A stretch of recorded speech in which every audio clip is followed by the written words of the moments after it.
Groovy. Groovy. Hello, everyone, and hello to Matt Jarbo. How you doing, Matt? I am good. It's finally not raining in the Northwest, and I'm very happy about that. It was hailing here in France. So, yeah, there's all you pesky French people and your hail. You can never just do it the right way. It's always got to be fancy. It's got to be fancy stuff. It's going to be next. You're going to go, it was hailing baguettes. That just seems like a normal day in Paris. In Gay Paris. Before I get started, I just want to say hello to everyone in the chat. So hello, Geekosti Mag. Hello to Lords of the Long Box. Hello to Kevin Feige. We've got Kevin Feige in the chat as always. All right. Yeah. Finally admitting that he comes over here to get the scoops for what's going on with his own shows. Exactly. Hello to Timvo, of course, of Lords of the Long Box, and Justin Shields is in the chat as well. Kevin Feige says it's your own fault for all your own theories. I've been saying that too, and a lot of people aren't happy with me when I say that. They're like, no, it needed to happen in my mind, in my head canon. Should we start off with that, actually? Because I think you're right. I think that's something that a lot of people... Let's just always lead with that. Yeah. I think you're right. Let's just always lead with that. I prefer that way. Oh, I just want to hi to Reese and also hi to Kazax, even though he's probably watching Sil's show right now, which he very nicely scheduled for the same time as mine. Thanks, Sil. We're really a super mega force team. He likes to rub it in that he's seen Justice League now like a bunch of times. I think he was up at like 1 o'clock in the morning, and he was like tweeting about the movie at one, and I'm like, "What are you doing?" And he's like, "I just watched it again," and I'm just like, "F you, man." What 8 hours? There are people there are people that have already told me that they've seen it 4 times. Oh, and it's like, because what it is they send you. They say, well, yeah. For one, I have kids. I don't have time to do anything, And but for basically like they got sent the link and they just start watching it, rewatching it. I'm like, come on, hold off until it's actually out, and then you can benefit the numbers. Oh, man, it's like I don't know how I'm going to actually see this film, because 4 hours already is a lot for me to fit into my day. It's like it's going to be kind of madness. Well, to just try and see it once. There's chapters, right? There's 6 chapters, so you could always kind of pause it in between the chapters and then just go. Because I plan on reviewing it like an overall review, and then I want to do like a chapter by chapter breakdown of it, or discussion. I don't know if I say breakdown because I'm going to clearly get things wrong, and people are clearly going to let me know. But it's like, well, that way you can at least segment content a bit and make it last a little bit longer. So, I mean, Lords of the Long Box says 16 hours of their life. Yeah, but dude, I put like over 100 hours in Assassin's Creed games, and I don't feel like regret at all. So yeah, I suppose you're right. You're right. But I mean, what we're doing is that I think I'm going to watch it once. I'm going to say just once, because that's all I can fit in. And then on Friday, we're going to do another Super Mega Force team chat and talk about it. So it's going to be interesting to get Sil versus TiVo in that chat, I think. Oh, I think Tim's already predisposed to hate it. That's I think I'm gonna have to be the mediator in that one, kind of be like on the fence about everything, which is what the English like to do. But how are you doing? How are things? I heard that things were going a bit badly. With the striking. Yeah. I don't know. Like, it's kind of a blessing in disguise, if I'm being honest. Yeah. And I only say that because it just gives me like more time to like not focus, because when you're a creator, you're always trying to think of like what to make next, right? Yeah. And so it's like, okay, I can live stream, I can the live streaming is like, it's very weird because it's the most accessible and it's like the easiest thing to do, because how hard is it to fire up a camera like I've got on, I already got my lights, my microphone, and then it's like bring up an article and talk about an article, and like there's content. Yeah. I'm not saying it's good content. I'm just saying that it's content. Yeah, exactly. And so people are home and they're not going to work, right? So they look for things to do. They play video games, they listen to live streams, and they like that. The problem though is so many people are doing these like 2, 3, 4 hour live streams, and it's like, geez, come on. Like I do a show called Boulder Talk Radio that I try to keep between 1.5 hours and 2 hours if I can. I like to go less than that if possible. Yeah. Just because I'm like, I want to go do other things with my day. And an hour is... Don't bullshit me. No, it lasts a little longer sometimes. It always does. But, it's like, but there's people out there that are right now doing that. And they do that because that's like it's just where we are on this platform. Yeah. And I don't see that really changing. I mean, You talk about people doing 2 hours, like 2 hour live streams. I am guilty on Fridays. I tend to keep it down at least an hour max on, because we do 3 lives a week, which is Small Screen Stories, which you are part of today, and then we do this new thing which is called Super Mega Force Team, which is a fun name. James got that up. So that's like a 2 hour, 2.5 Super Team Mega Force. Yeah, that's the insane graphic, and that is you can clearly tell that somebody else is controlling this from the background. Well, that's kind of the thing about this show. It's like I'm the host, but I'm not really. It's like I've got a gremlin that's taking over the show.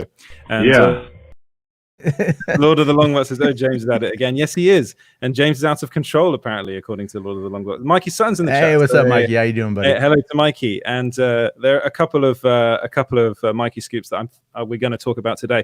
Number one, actually, is that Bryan Cranston is in contention to play Norman Osborn. Have you heard that? Yeah. I think Mikey sent that to me. Yeah. Because he just does that, I won't talk to him for a day, and then I get a message at like 3 a.m, and it's just a link to his blog. I'm like, you can just tell me, you can just tell me, but it's like, do you see this? Yeah. Like, it's on his group, and then it's all over Twitter. Like, I see it, Mikey. I see it. But no, I did hear that. That's cool. I think if he can bring some Heisenberg to that, I think that would be like hardcore, That would be really cool, because I don't know if you've seen it. There's a show that's on at the moment called Your Honor, which he's in, and I've heard of it. I haven't seen it. He is brilliant in it, and again, he's one of these actors that I can't really think of any thing he's been in that he's been bad in. Even like Godzilla 2014, I kind of thought he stole the show in that. Apart from the small bits that Godzilla was in.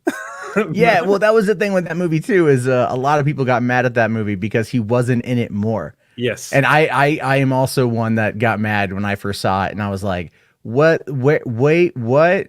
They killed him in 20 minutes. What's going on?" And then I'm like, "Oh, it's Kick-Ass."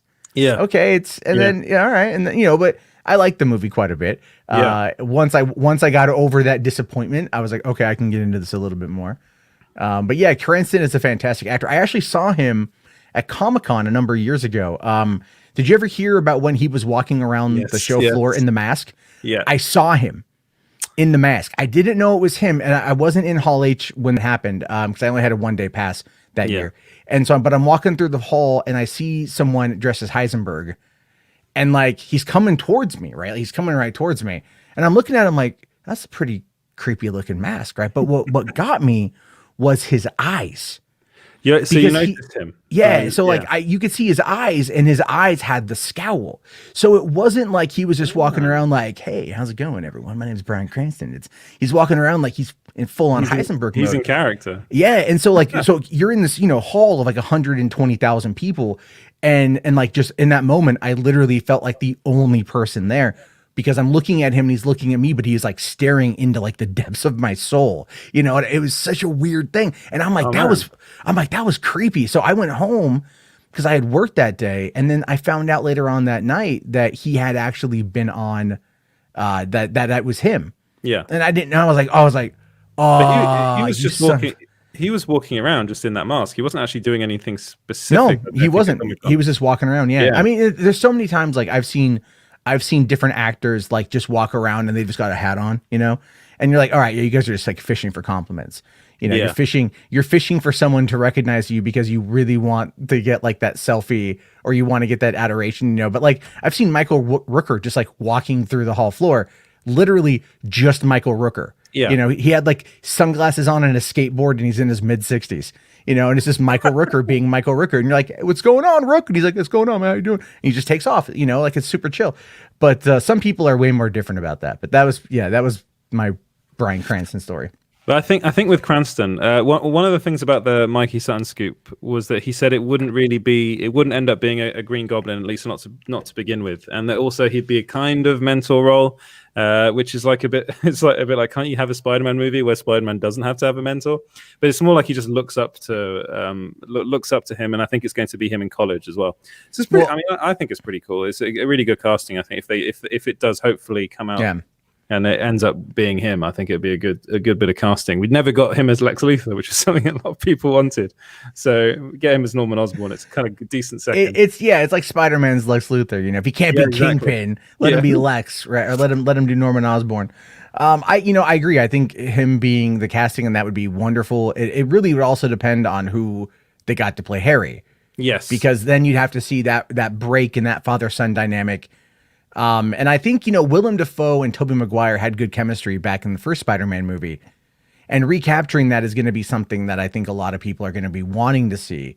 And Tom Holland, I think Tom Holland and Bryan Cranston could like really pull it off, and I know that I get your comment about the mentor thing, but Peter, Peter works well when he has someone to look up to, know, and I think that was kind of one of the issues where you look at Spider-Man 2, right? Well, okay, Spider-Man 1, there was clearly, Norman Osborn was a bit of a mentor, a bit of one, not so much. But in Spider-Man 2, you had Doc Ock, and he was definitely kind of a mentor to Peter, so that kind of played into that one. And then you got the Spider-Man video game where you had that same dynamic played out again, but it was a lot more fleshed out. And if they were to take the story from the video game and turn that into a movie, my God, it would be amazing. That would be brilliant. I don't know if you played the video game recently, but they changed Spider-Man. I did not like that. I did not like. I'm like you. He looked fine. He looked like a normal guy from Queens. And then they turned him into like some weird like Logan Lerman at the age of 13 looking babyface mofo. And I'm like, what is this? Reese says, I remember the story of Hugh Jackman walking around as Wolverine and no one knew it was him. Back well, I mean, that was my first Comic-Con was 2000. Oh, and that was the month when X-Men came out. Yeah. So probably no one, but then again, back then we're talking like there was maybe 30,000 people, and that's a high estimate. You know what I mean? Like I could actually park downtown a block away from the convention center and pay $7 a day to park versus like having to park 3 towns away and take a trolley into town because that's the only way to get in there with any kind of, you save yourself some money. So back then it would be totally different, going to WonderCon because it's like a smaller Comic-Con, Yeah. And like I've seen when I was there in 2012, Joseph Gordon-Levitt was just walking around. Okay. Right. And so it's like, because it's a different vibe. It's just a different thing. Yeah. And in LA, a lot of these actors, they do just walk around, you'll be at the store and you'll look over and go, oh, there's that guy. Like I recognize him. Like, are you familiar with Seinfeld? Yes. Not overly, but yeah, I am. Well, like the soup Nazi, right? Yes, I do know. Okay. Yes. Yeah. I almost ran him over with my car. When I was living in LA, I was exiting a parking lot in Burbank and he just right in front of my car and I slammed on the brakes and he didn't even really pay attention. But I saw him like, oh my God, I almost killed the soup Nazi. Would that have gotten me a Nobel Peace Prize? Question. I was asking myself those things back then. But really, that's true though. Like he did dark guy, Sally. So there's a lot of craziness that happens with those people, but in LA, it's just they live a normal life. Yeah, it's just outside of that they have to be a little bit more cautious.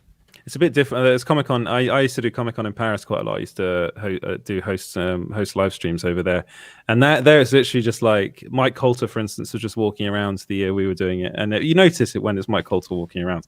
Yeah, yeah. But that was quite cool. And then I think like it's very different. Like it's a very small event in Paris. There's the one in London as well, which is a bit bigger and a bit more kind of. Probably a bit more like San Diego Comic-Con. San Diego is just a beast all into itself. You're never gonna like get something like that anywhere else. And as much as I hate going, I also am bummed that I'm not gonna be able to go this year. So I kind of want to, but also don't. It's like one of those things. Is we were talking about with James. Should we do something at San Diego Comic-Con? And I'm like, imagine. Here's how you justify it. You're like, I'm going to San Diego. Yeah, that's it. Yeah, that's it. That's all you got to say. I wish I could live back in San Diego. I love San Diego. It's such a good city, and it's super chill and laid back. And Comic-Con's a lot of fun, but it's become so insanely huge. That it's like if I had to, because I go as press. I've actually always gone as press for 2 decades now. I've never paid to get in, and at this point, I would never tell anyone to pay to get in. Like, go find a smaller con where like you'll be able to maybe talk to people or meet people or have a bit more fun.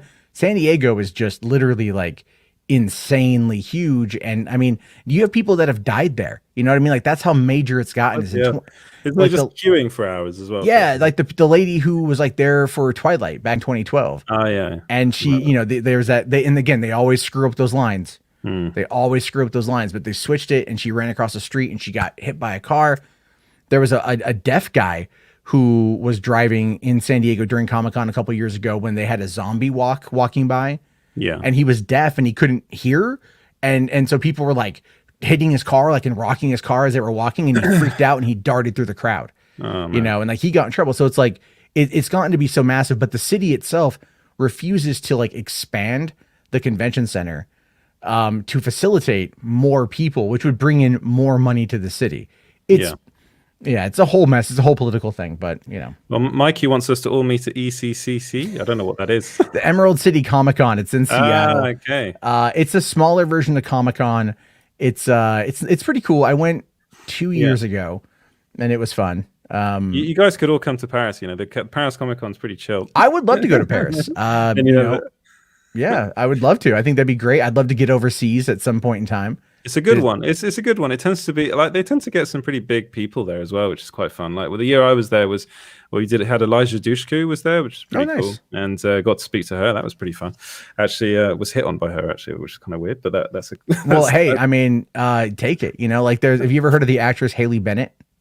Yes, I have. So I met her back in I forget which 2011, 2012. I think it might have been 2009. It was one of those years. It was Twilight was there.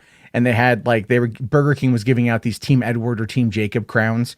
Yes. So I turned it inside out and I wrote like no Twilight, you know, and I was wearing that around, and she was outside smoking a cigarette up in the sales pavilion by the autograph stuff. And I happened to walk by and she caught it, and we kind of started chatting for a few, and she was like kind of like flirting a little bit, and it was like, well, I mean, I'm in a relationship, but thank you. It's not bad. My thing was live streamed, and my wife now saw that and wasn't very happy. So she did text me at the time, which was quite funny. That can happen. Yeah. Talking of Twilight, there's one thing that's happening at the moment. Well, that's finished now. That's they've wrapped the Batman. And one of the things I wanted to talk about with you actually was I wanted to get your opinion on all the rumors that have been spread about everything that's going on in the Batman set. So, for instance, I heard about what was spread on the Batman set. Yeah, okay, all right. So, I mean, I was. I'll keep it clean. I heard this rumor about, of course, Robert Pattinson and Zoe Kravitz getting rather friendly on a Batmobile. Yeah, and they tend to be spread by certain YouTubers, and it's like a weird kind of, I don't know, like a cult. Like they just don't want, they don't like the fact that Robert Pattinson playing Batman. It seems as though this rumor originated on 4chan. Yes, exactly. And so because I saw it was sent to me when it came out.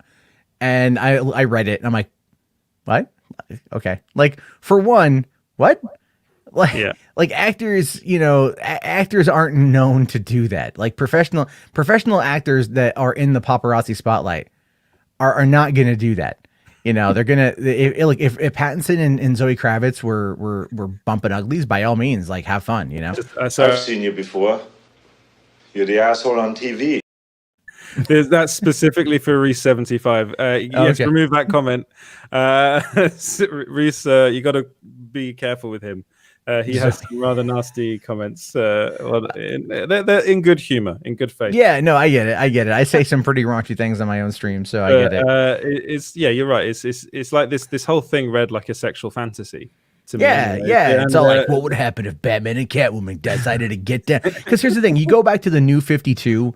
And then the very first Batman reboot comic, like there was a big controversy about how him and Catwoman had sex on a roof, you know, and then was that the New 52 or was that the killing joke? No. That was Batman and Batgirl having sex on a roof, and the Killing Joke animated. Basically, Batman, for a guy who lives in a cave, he loves to have sex on rooftops. So it's just a weird thing. But no, people get like, you know, like I saw this rumor and I was like, all right, like clearly this isn't true. And then, you know, the standard group of people ran with it because their audience likes to get lied to. But I can actually explain why that is, because they've told me. So the guy in question is this guy named Doomcock, and he's been busted multiple times saying like just making stuff up, right? Yeah. And so like I called out his big lie. And I said, like, look, he's known to every time he comes up with a new theory, it always ends in the same place, which is the retconning of the sequel trilogy. But it's always a new way of getting there. Yeah. And so I'm like, how do you guys not see this? You know, how do you not see what's happening? You know, how do you not see who he is? And I keep saying not see over and over and over again because he is one. And my opinion. There's a whole conversation surrounding that too. But but basically they told me it's that they know he's lying to them. Like they know he's lying. But what it is that he gives them hope that he's telling the truth. Yeah. And I'm like, that's such a weird way to go about. That's such a weird way to cope with you being deceived by someone with whom you trust. Yeah. You know, it's like, yeah, like if my oh God. Sure, there we go. There we go. Yeah, absolutely 100%. Watch Last Week Tonight from last. Yeah. John Oliver. You got it because he just tore into Tucker. Yes, he did. And it was a good episode. But really, that's what it is. Yeah. These people enjoy being lied to because my honest opinion is that their lives are just pretty terrible. You know, if you get to a point of where someone you don't know on the internet wearing a mask is telling you how to think and how to feel, called Overlord or Doomcock DVD. Yeah. You know, and he's telling you all these things because of the culture war and all this stuff that doesn't make any sense. And it's like, you know, it's the weirdest stuff on the planet. And then people believe him because they want to believe him. And that's the worst part about it, is that they want to. And so every time I criticize Doomcock, I'll get flooded with dislikes and all these people come on. This is the thing that happened to us actually at Small Screen is I know a couple of people that have worked on the movie in the UK. And I was like, I asked them specifically, what is any of this true? Is any of this likely to be true? And have you heard anything about this happening on set? And they were like, no, it's all bullshit. So basically, I wrote the article, you know, and I called it an exclusive because I was like, you know what? I've been reading this and people have been messaging me about it, and I was like, I need to get to the bottom of this. It sounds like a load of crap, and it comes from Overlord Doomcock, whatever his name is.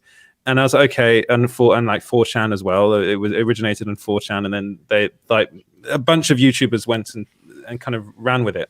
Well, they ran with it because he ran with it. So it's a trickle down effect, right? Yeah. So that's really what it boils down to. But yeah, sorry, go ahead. Yeah. But then basically what happened was I wrote the article and so many negative comments in the article being like, and I was just like, well, they're like, oh yeah, you spoke to some guy. And I was like, well, no, actually I didn't. I'm not going to name sources, but I know these. I went to school with one of them.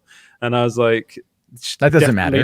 Definitely not happening. And it's like, I'm like, all right, fine. And I just don't get it. And I think you're right. They like being lied to, or they like the salaciousness of it. So it's like, it's that sort of thing. That's what you go. You don't really go to these places for news. You go to these places for, you know, an entertainment, like an idea. Yeah. I'm hoping that most of these people that watch this stuff don't believe it's true. Like, well, the thing is that there are a number of them that do.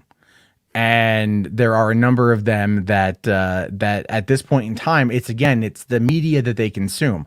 So it's not just Doomcock, right? It's the ecosystem of the Fandom Menace, where you've got like Doomcock will say one thing and then it just trickles down and everyone else picks up on it and they run with it. To give you an idea, so Doomcock ran with this narrative at the for Rise of Skywalker that there had been these test screenings. Yes. And that the test screenings were awful. And it's like, was it Jason Ward from Making Star Wars was like, no, there are no test screenings. And this guy has got legitimate sources and he's been proven right multiple times.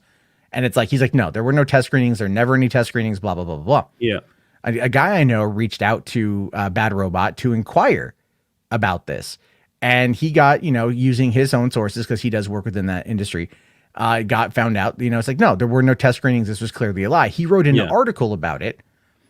And then one of Doomcock's friends, this guy named Jeremy Griggs, aka Geeks and Gamers, did a video called "My Sources Are Better Than Your Sources," trying to discredit this, you know, factual reporting rather than salacious rumors. Yeah. And then at the end of it, called this guy, who happens to be Cubano, called him an anti-white racist.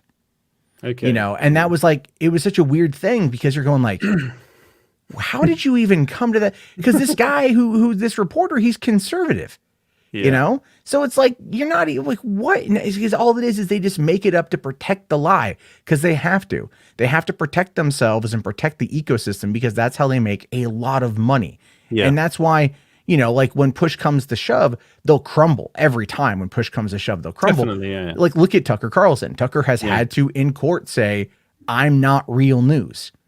I'm, you know, anyone has he actually said that in court? Yeah, there's the Tucker Carlson, hold on, not real news. Let me find it here. Yeah.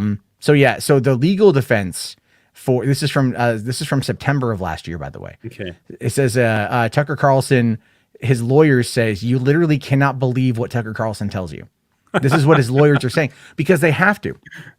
Because it's a character. That's why. And it's all opinion. Everything at nighttime it's not, you know, you have like Fox News and then you have Fox Opinion, and anything after 6 is the opinion side. And so, but the thing is, that is, you know, looked at as being like factual. But no, they will all, Alex Jones will say the same thing. This is an act. This is entertainment. It's not real. But the problem, though, is because there's not an actual push for an ethical reform of this. Then people are allowed to say whatever they want. It is one of the benefits of having the First Amendment and free speech, but there is that dark side where people can manufacture it. And the thing is, you can lie. Lying isn't illegal. You know what I mean? Like, lying is not illegal at all. So you can say whatever you want. And when it comes to lie. Exactly. And when you have all that world, you know, it's for one of these studios, they're not going to come out and deny it. No. Because then that gives them attention. There are some there are some that come out and deny it. I mean, like James Gunn will. James Gunn will, you know.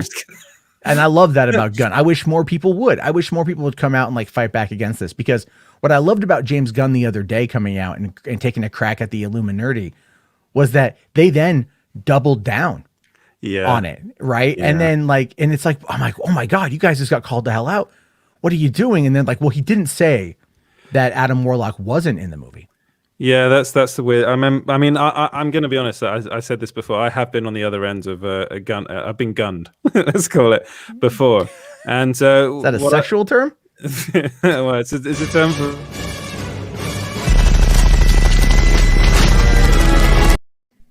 We need those breaks. But yeah, so basically that was about. I was told by a source that Peacemaker was going to feature Green Arrow.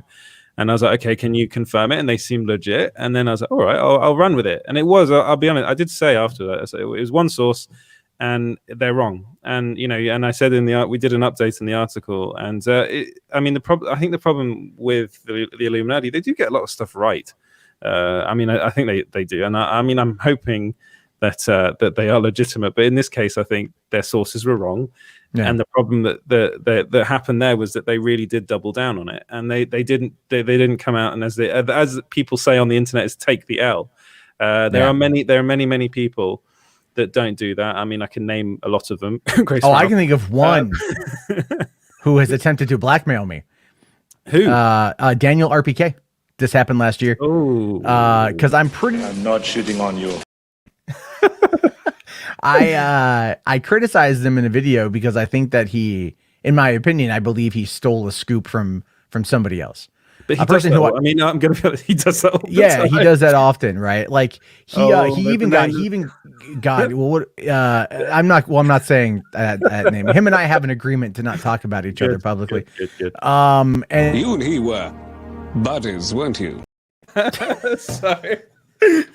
You and he were buddies. Yes. But so I made a comment about how Daniel does his business, which is he hides it all behind a Patreon paywall. And then it's not, well, it's actually a solid business if you think about it, because what he does is he hides it behind the paywall. Yeah. And then he drops something and it's like one line. It's one line. That's it. Just one little thing. So then someone from like comicbook.com picks up on it and they write an article about it. Well, you know, insider Daniel RPK says this behind, you know, and then it's like, we got this covered, or roll on it. Giant freaking robot, which I also think is now part of We Got This Covered because their writing is identical. unless someone is ripping off that format. You know, I mean, the problem with this industry is that okay, with Daniel RP, I call him Daniel Rickman because I can never say his thing. Oh, but, well, Rickman works, yeah. With him it's like the problem is if you don't cover it, then it's like it kind of is annoying because a lot of his stuff, he puts so much stuff out there. Whenever I say anything about him, I say even a broken clock is right twice a day, you know, and it's there will be something that he said that ends up being right. So sure, and it's like, and annoyingly, this is like the only way. Like, I mean, we at Small Screen, we do cover those sites because sometimes there will be something that slips through the cracks. That and we always say it's a rumor. We always call it a rumor whenever it comes from certain sources. So, Giant Freaking Robot is one of them.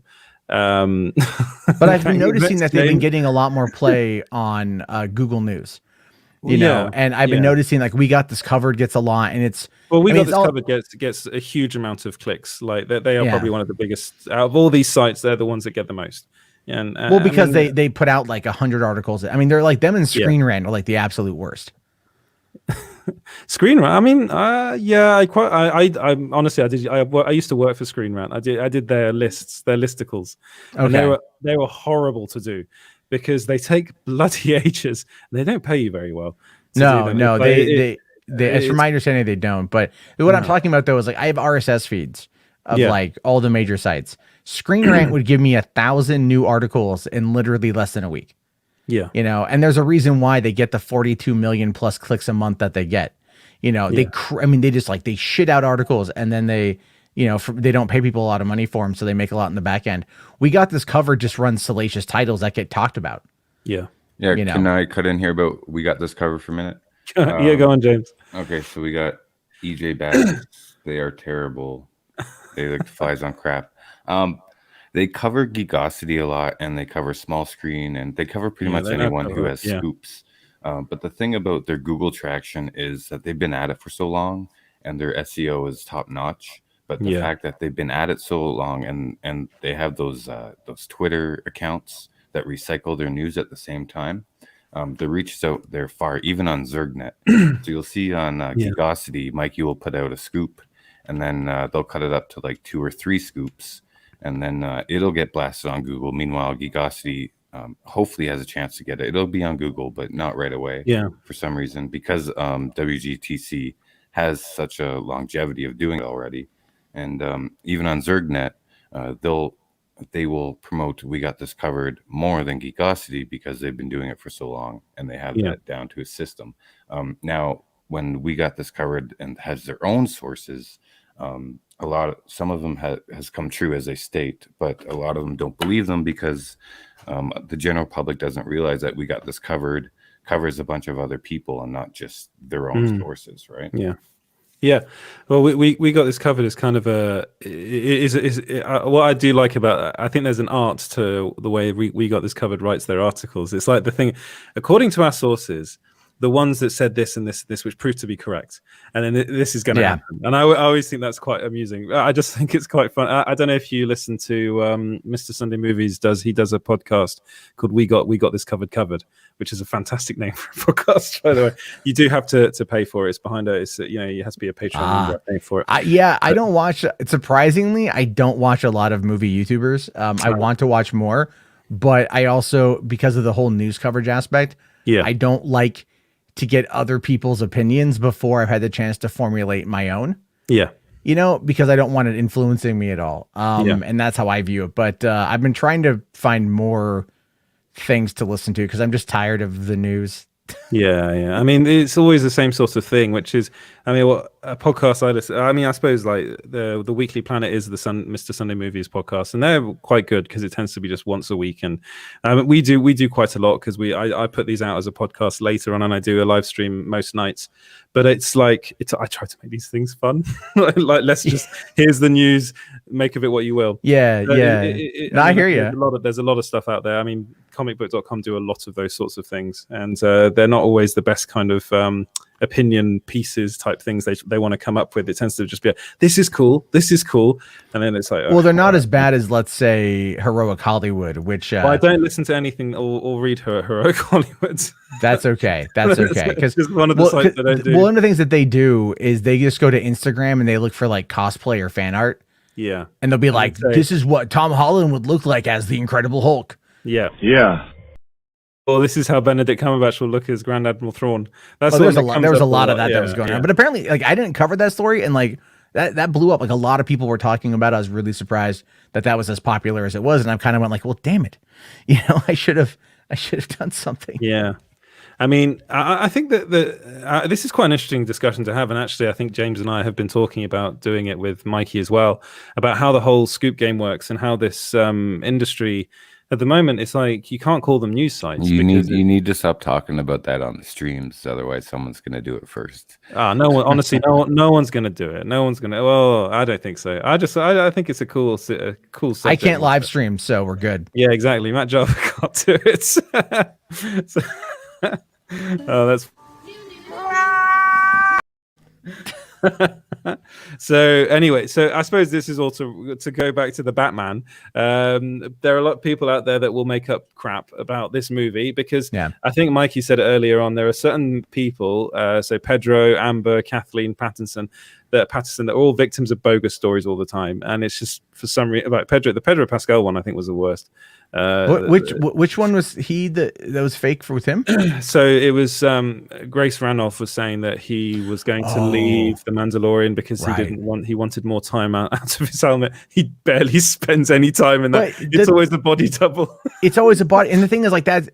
Okay, so sorry. Interestingly, on that front, like we didn't know that it wasn't Pedro in the costume. Yeah. Until episode 4, season 1, chapter 4, because Bryce Dallas Howard had made a comment about that, about how it wasn't him that it wasn't him at all on set because he was off doing King Lear. And then I'm like, oh, okay. Like at first I was kind of angry, to be honest with you. I'm like, but wait, I feel like we've been lied to. You know, I feel like we're kind of not being told the truth, but then it's like, well, you find out that it's like you have the martial arts, the hand-to-hand combat stunt double, and then you've got John Wayne's grandson is the gunslinger stunt double. So like that's pretty cool. And then it's like, okay, now I've thought about it and that's okay. So that's what I don't get about what Grace's reporting was. I'm like, he's not on set as it is. No. Only a little bit. And, he's only a little bit, yeah. So it's like, well, he was in more of season 2 than he was season 1, but we have no idea what the metric of that is. Yeah. And then he gets cast in this in The Last of Us, and everyone's like, does this mean he's leaving the Mandalorian? It's like, no, it just means another thing. It just means that on the weekends he's going to go over and do ADR work, like it maybe pop up on set once or twice. Like, oh my God, this is what we've seen now for 2 seasons. Yeah. It's not the end of the world, but it's the salaciousness of it. And the way Grace reports it, and like, hi everyone, I'm gonna spill you some tea. I wanted to do that for so long, and then everyone always makes fun of me for doing it. I'll tell you, I don't watch her news videos anymore. But I will watch her breakdowns of things because I liked her breakdowns.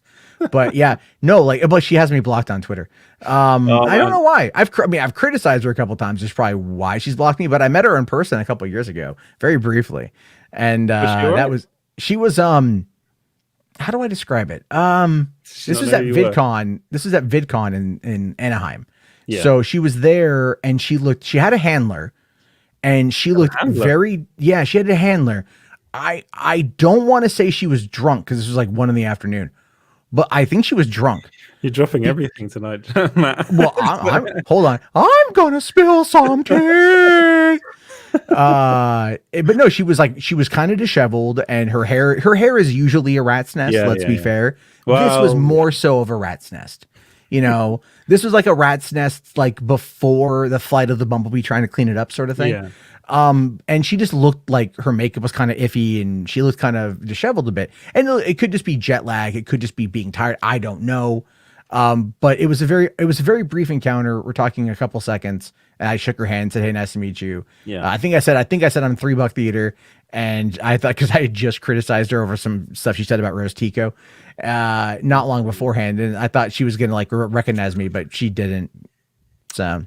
Oh well, that was about it. Oh well, that's fine. I mean, with her, I suppose it's more the fact that she has these stories that she comes out with, and is very adamant that they're true, even when it's like, come on, Grace, it's obviously not happening, or this is what. So I mean, who knows with the well, honestly, but isn't it? But the feeling whole very concept is the same. It's the concept of the same with like Doomcock and those guys.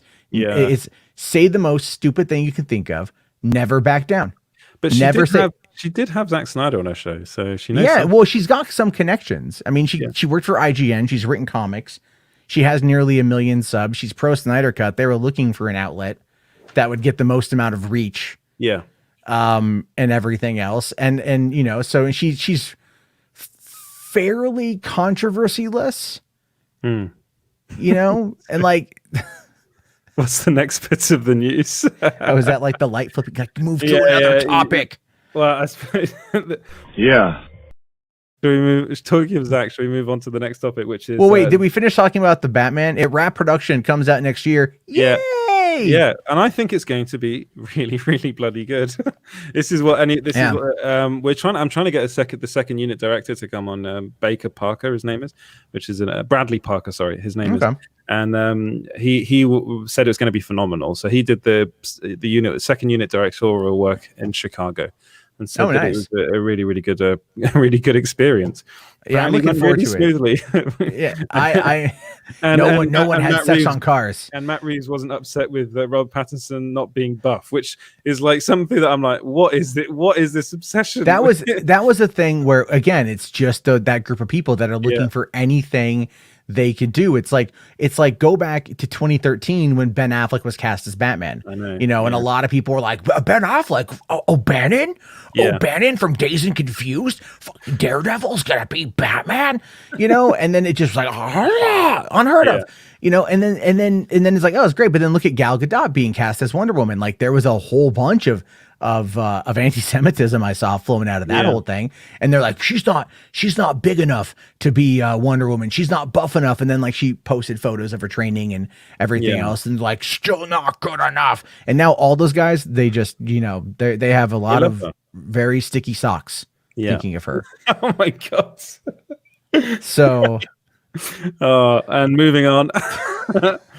Zack Snyder's he's revealed that he had an even longer cut of Justice League that was even longer than 4 hours. Apparently, he had 10 different cuts, and he ended up going with the 4 hour long one. Zach, what movie were you making? It's like, well, that's one of the things I've read in some of the reviews today. I've looked at some of the snippets, and one of the complaints. Before you get, you haven't been sent the link, have you? You haven't been invited to the premiere, the early screenings. No, they ignored me. I don't know why.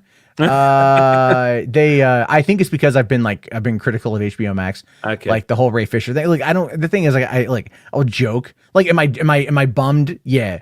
Am I bummed that people who have spent the last year years attacking this thing, getting to see it before I did? Yeah, I'm a little bit bummed at that because I think that's fundamentally screwed up.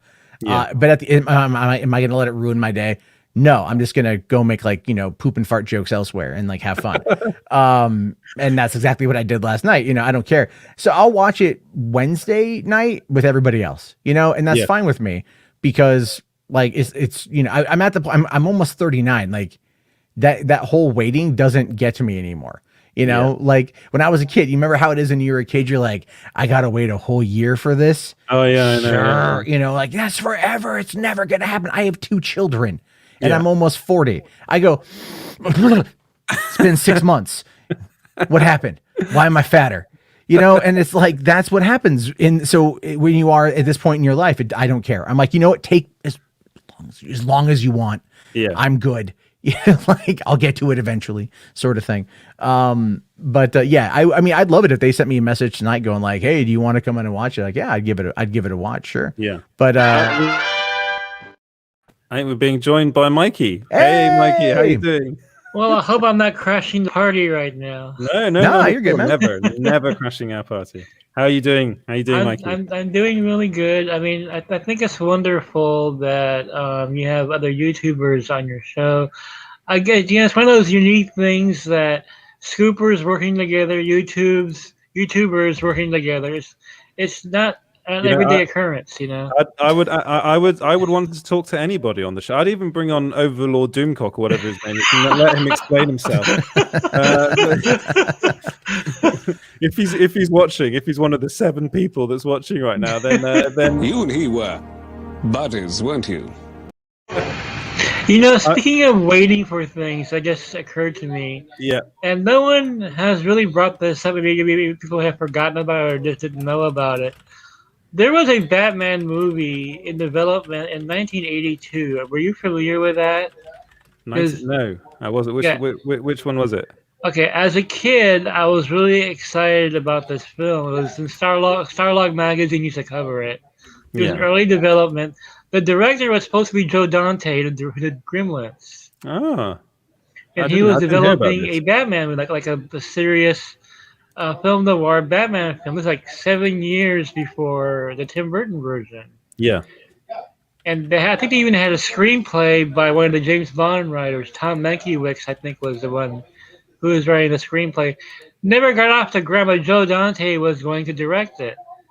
Like a serious Batman film. Yeah, I would have liked to have. Yeah, Joe Dante is very underrated. I mean, look, I'll just say it. I think Dante would have done better than Burton. And I love Burton's movie, but yeah. I mean that movie has heavily stylized.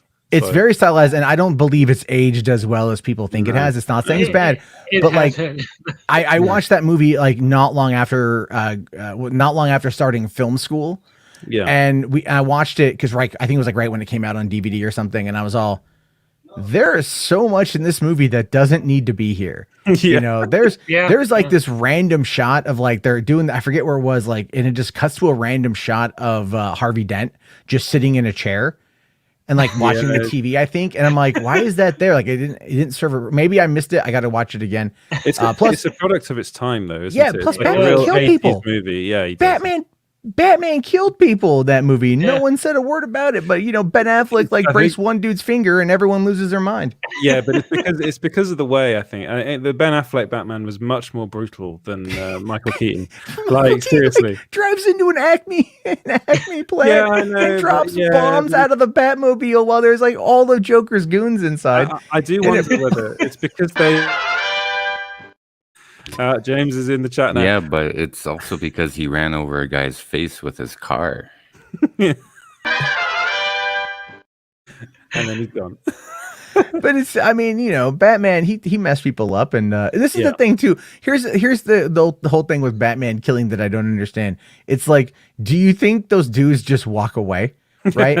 Do you think that there's like no like internal bleeding or hemorrhaging or broken bones or like, you know, I mean, brain damage? Like he rolls up on these dudes and will smash their face into the pavement and then like walk away. And everyone's like, oh, that's perfectly fine. I'm okay with that. But like, what if that guy's got like a broken vertebrae and he's now paralyzed from like the waist down because Batman didn't follow proper police procedure when apprehending the suspect? And just, you know, what if this guy didn't even do it? What if the world's greatest? Everyone makes mistakes. I'm just saying, Batman could drop the ball and, you know, think that this kid with a lollipop stole it from a store when he didn't, and then just, you know, take the kid. Yeah, I think there's a certain hypocrisy when it comes to killing by superheroes from certain fans, or maybe they're just unaware of it happening in comic books. I think of Man of Steel was the first thing that pops in my head when I hear about superheroes shouldn't kill or Superman shouldn't kill. Yeah. When in fact, I'm pretty sure Zack Snyder read the John Byrne comic book where Superman kills General Zod. And he probably did. That's two other villains. Yeah. He killed them with kryptonite. He slowly tortured them to death in the John Byrne comic. It took place on another Earth where these 3 Kryptonian villains killed everybody on the planet, like billions and billions of people. And Superman was like, you know what? That's a bridge too far. I'm just going to kill you all. And he did. Yeah, Well, I think, but So what's the issue here? You know? yeah. I think it was, for me, it was more like the branding thing was a bit weird. Like Yeah. Batman branding people, basically being like, okay, you're gonna die in prison because people will know you're put here by the Batman and stuff. And but then again, that was orchestrated by Lex. yeah, You know, but I think it ties into Batman's psyche in that movie, which is he just didn't care anymore. no, You know, like he was so cynical and bitter over it that it was just like he didn't care. He became very nihilistic. But he thought that was just like because I think there's a lot to that movie that people don't like. I want to see the 4-hour cut of BVS. You know, like give me a 4-hour cut with just Batman and Alfred having like philosophical discussions. I would watch a whole movie or on Batman and Superman talking about their mothers. That would probably be the longer cut of that movie. My mother could beat up your mother. Yeah, your mother's dead. The two Marthas. That was my biggest problem with that movie. I still like the Martha scene. Really? I still like them. Yeah, I do. Really, yeah. I think people that give it shit, they look at it and they just go like, I'm like, come on. Like it's a way to humanize Superman and Batman's eyes real quick. I mean, yeah, it might be a little bit why wonky. would Superman say Martha in that case? Why? I don't. You know what? Maybe because at that point, maybe you know what? I don't care. It's not. It's movie logic. It's movie logic. Ask you a bunch of questions. And I want to have them answered immediately. But I'll give it this though. After 40 years of reading comic books, I never even thought about that. Really? You know, like I did. wait a Yeah. minute, they are.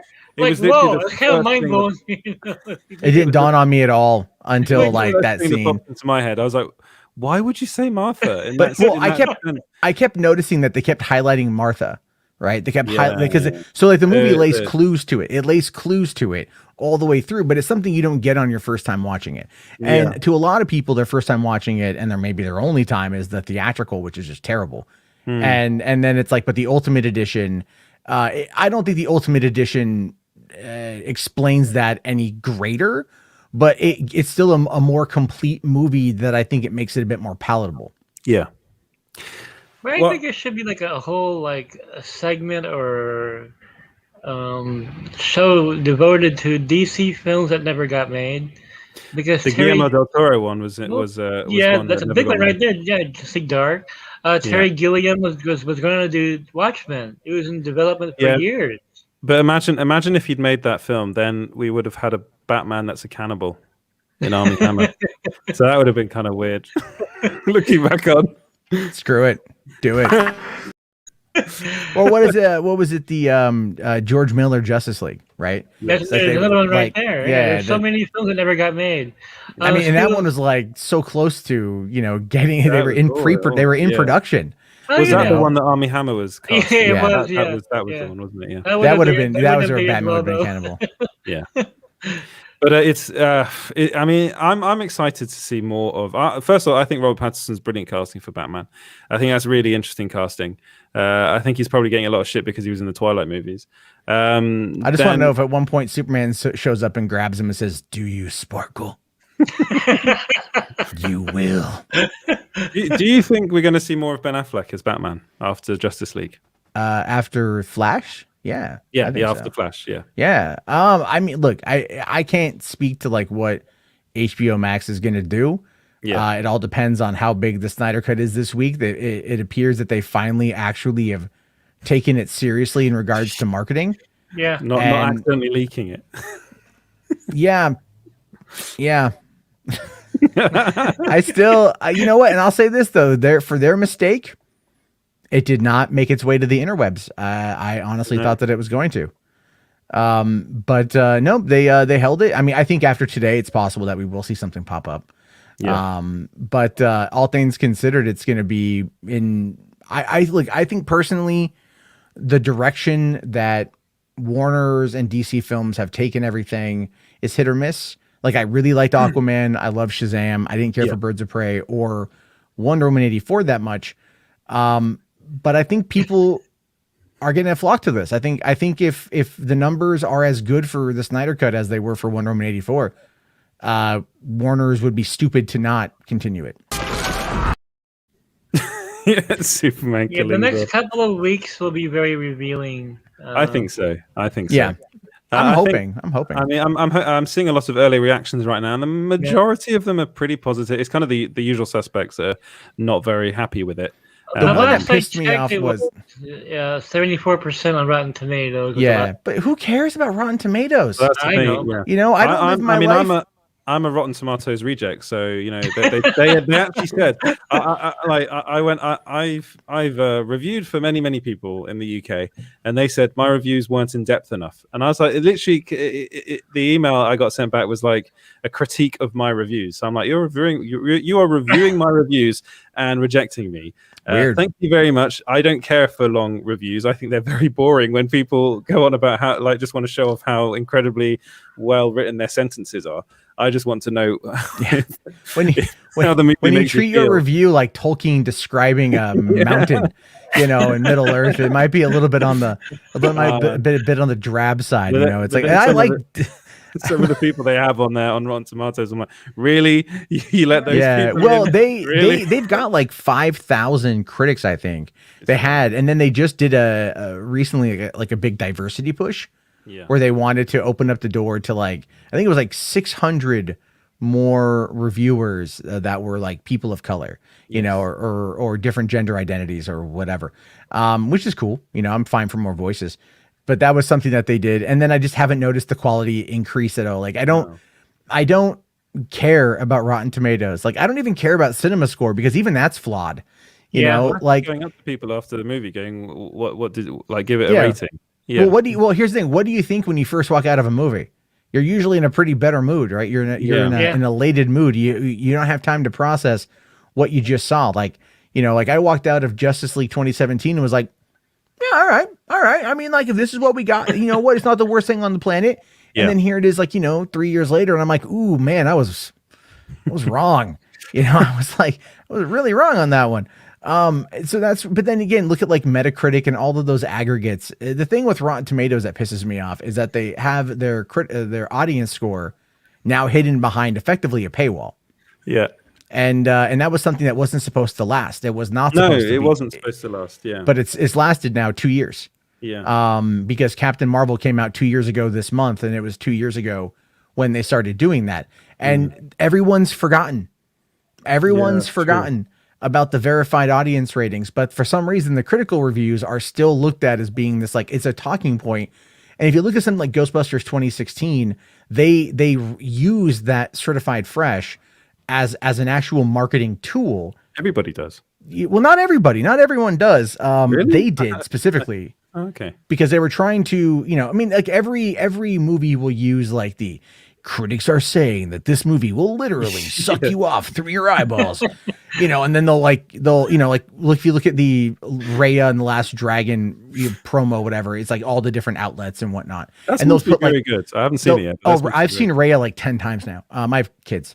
I've literally the Croods 2 and Raya are like our rotation right now. Yeah. And even this morning I watched Croods 2 yet again. Still love it. I really do. And Raya is really good as well. So it's like, I like it that the kids movies are good, but I like, you know, back in 2010, Sony was actually caught fabricating review quotes, right? Yes, I remember that. Yes. Yeah. And like, that's the big thing when you look at how these studios do the marketing, like Sony has been caught lying to people. And I mean, that's a big story. And like, it kind of went away.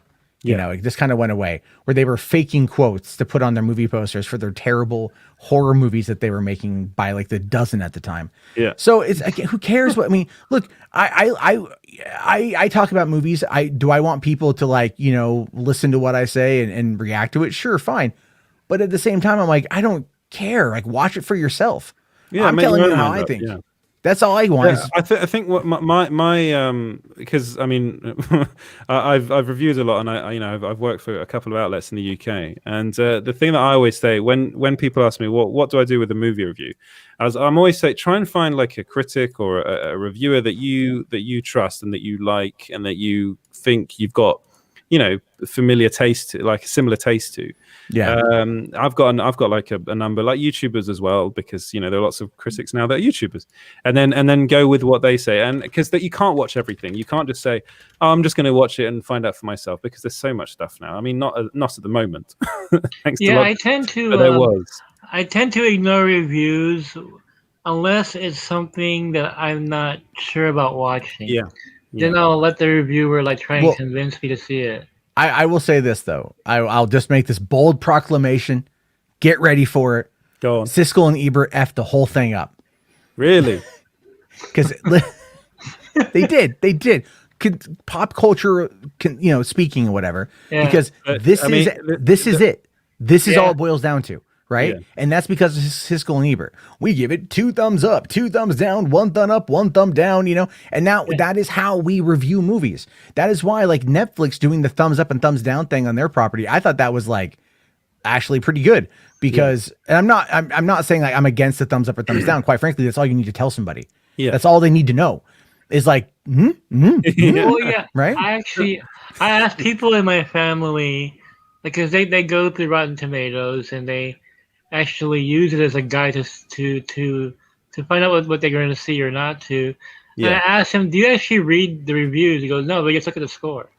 But Yeah, look that's at the what everyone score. does. That's Yeah. what everyone does. But there's also the snippets that are there, Yeah, right? Save Martha! Why did you say that name? Brilliant. Oh my God.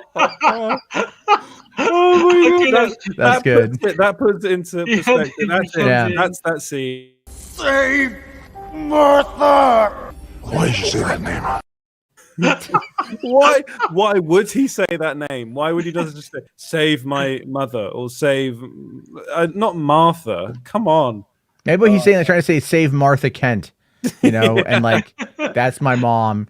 Because here's the thing: if Batman, if he would have gone like save my mom, Batman would have been like, what? Who's your mom? Well, but not even that. Not even Who's your mom now, bitch? But he, the whole thing in that scene is that Lex Luthor has a plan that Superman knows and Batman doesn't, right? Yeah. So Batman, but Superman knows that Batman is the world's greatest detective. He knows that because at the beginning of that scene, he's like Bruce. So he's like Superman is onto him. He knows who he is. He's done his legwork. He knows who he is. So it's like he's saying like, so again, it's like this, but it's a freaking movie. It's like you got to summarize stuff. If I want to go on again, we're not reading Lord of the Rings and the expository conversations about like the 9 families of dwarves that made the rings, and I'm 9 rings of men. I think I don't, it doesn't even matter. It's a bad analogy. But Matt, Save Martha! Why did you say that name? when your movie Too well. When your movie is over, how long is Batman versus Superman? 3 hours. Like, 3 hours. When your movie is 3 hours long, it really shouldn't boil down to that. Which is literally what that movie does. It boils down to that save Martha bit, and then all of a sudden they're super friends. It's not. No, they're not. Again, the theatrical cut out a fair amount of Batman. I haven't seen the extended edition. You have? Oh, mother! What are I you haven't doing? either. Yeah, Mother! What?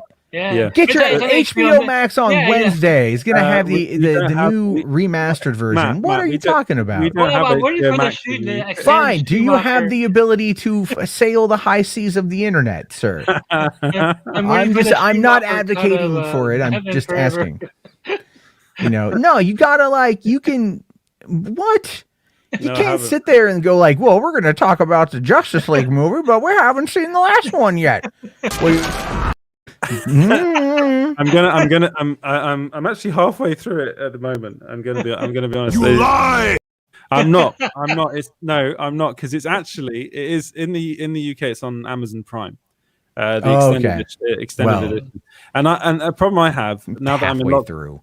I can't get through it. I mean, there are moments of that film that I like, but the film as a whole, I do find it really flawed. And that's just, I am being completely honest. I probably shouldn't be, but I just find it very. I've learned that it's never good to be completely honest. It gets you in so much trouble. It actually got me fired up. Its opinion doesn't matter now. That is also very true. The most flack I ever got. A team that can let Reese's comments slide off their backs. There we go. The most flack I ever got was for not putting a film down, is for liking a film that everybody hated.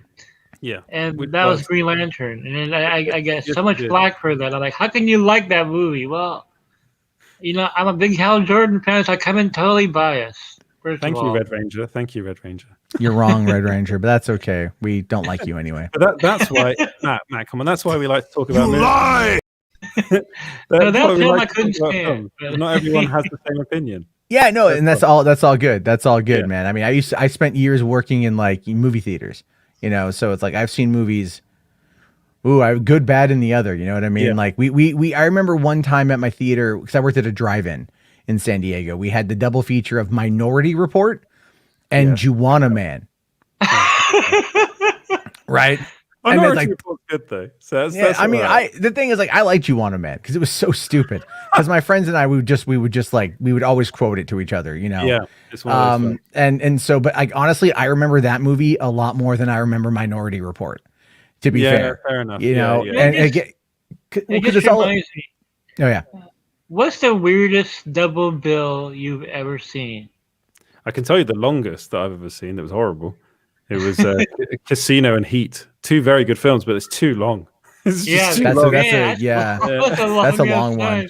It's too long. I would probably pass out in Casino. Just go wake me up for Heat, man. I'll just come in for Heat. For me, it was, and this is absolutely true, and it's all because of time. All right, Lord of the Rings, The Two Towers, and Rob Schneider's The Hot Chick. We had that winter 2002. We had that. That was a double bill. The reason why is because we operated. It's a drive-in. Yeah. And this is San Diego. Even in the winter, it gets cold and it gets the nights are long. But you're talking a 3-hour-long movie that would play twice. So it started at 6:30 p.m. and it ran till 9:30. And we started up The Hot Chick, and that was an hour and a half. So from 9:45 until 10:45, and then from roughly 11 p.m. until 2 o'clock in the morning. All right. That was my night for a while. And I mean, there was one time it was The Island playing with, I think it was, I like that film. yeah, me too. But I think it was playing with Bad Boys 2. No. Sorry, it was those are both Michael Bay. It was The Island and something else. I forget what our co-feature was. Bad Boy 2 wasn't Michael Bay, was it? Yeah, no, but Bad Boys 2 was Michael Bay. Bad Boys 3 wasn't. But I was also off by like 2 years. But The Island is like 3 hours long roughly, right? It's like 250. It's long. Yeah. We had it playing during the summer, which we started movies at 8:30, and it was playing with something else, and it didn't end until 4:45 in the morning. Is when it ended. And I was in film school that summer, and I had like 6:30 a.m. film shoots I had to be at.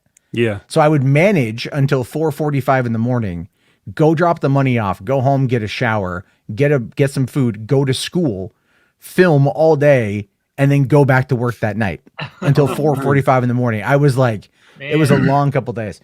But like that was always we get some weird double features. I've been there, man. I've been there. Film school was a blast, but also you got very little sleep. Yeah. I did a lot of work back then. Mine was in 1990, and I was a film critic for a local paper, and 2 films hit video on the same day. So I rented them that day, and I would have forgotten about this if the guy at the warehouse hadn't like whispered to me, "Dude, you have the weirdest taste in movies I've ever seen." What was the film? The first film was Leatherface, Texas Chainsaw Massacre 3. Wow. And the other one was The Little Mermaid. That's a strange double bill. You're all like one to set me up and one to top me off. I ain't gonna tell you which one is which. Could be either.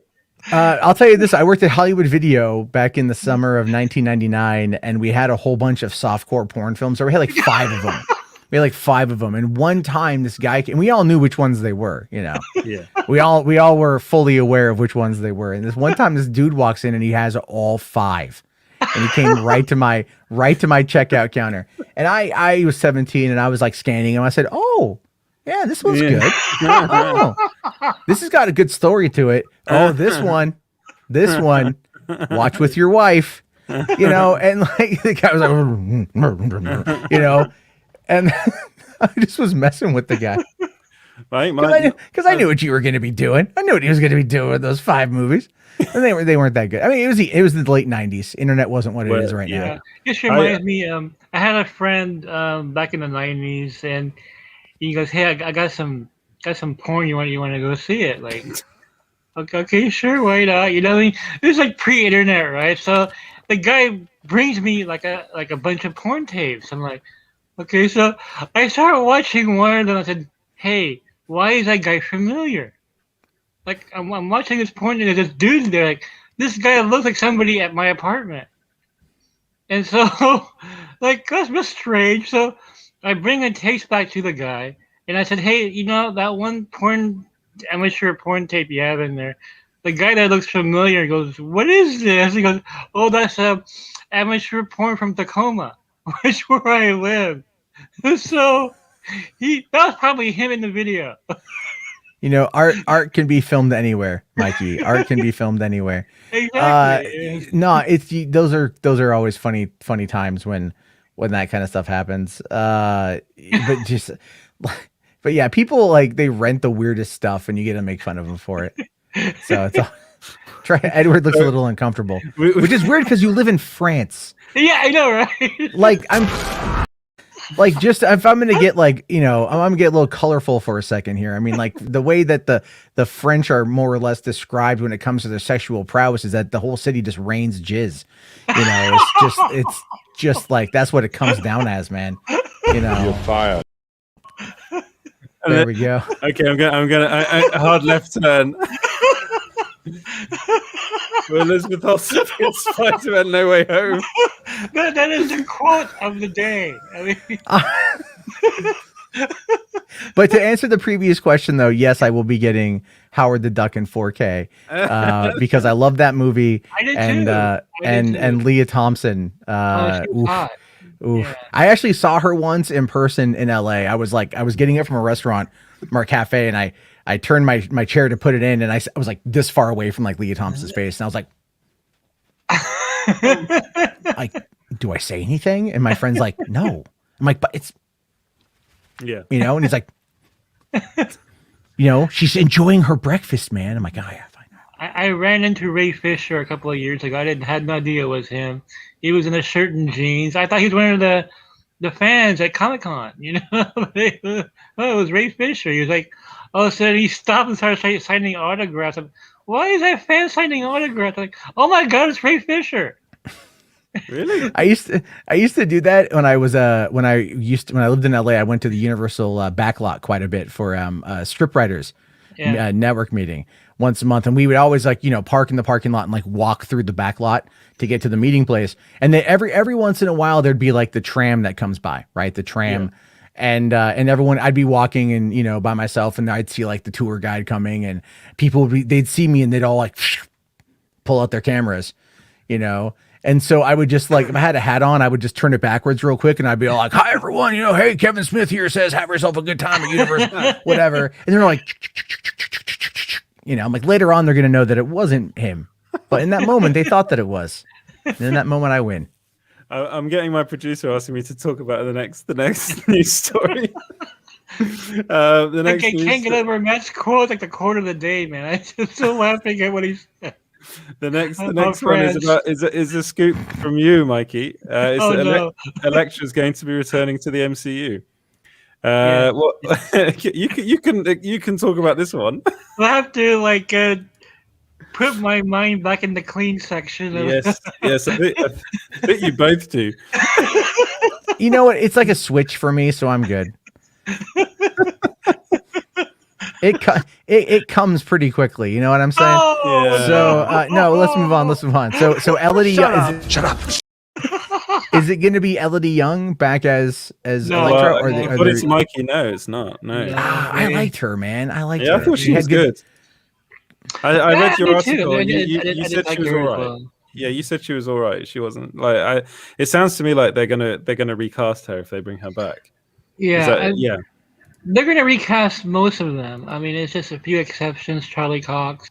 Yeah. Obviously, Finn Jones is not invited back to the party. So. This is a running joke, Matt, because I went to school with Finn Jones.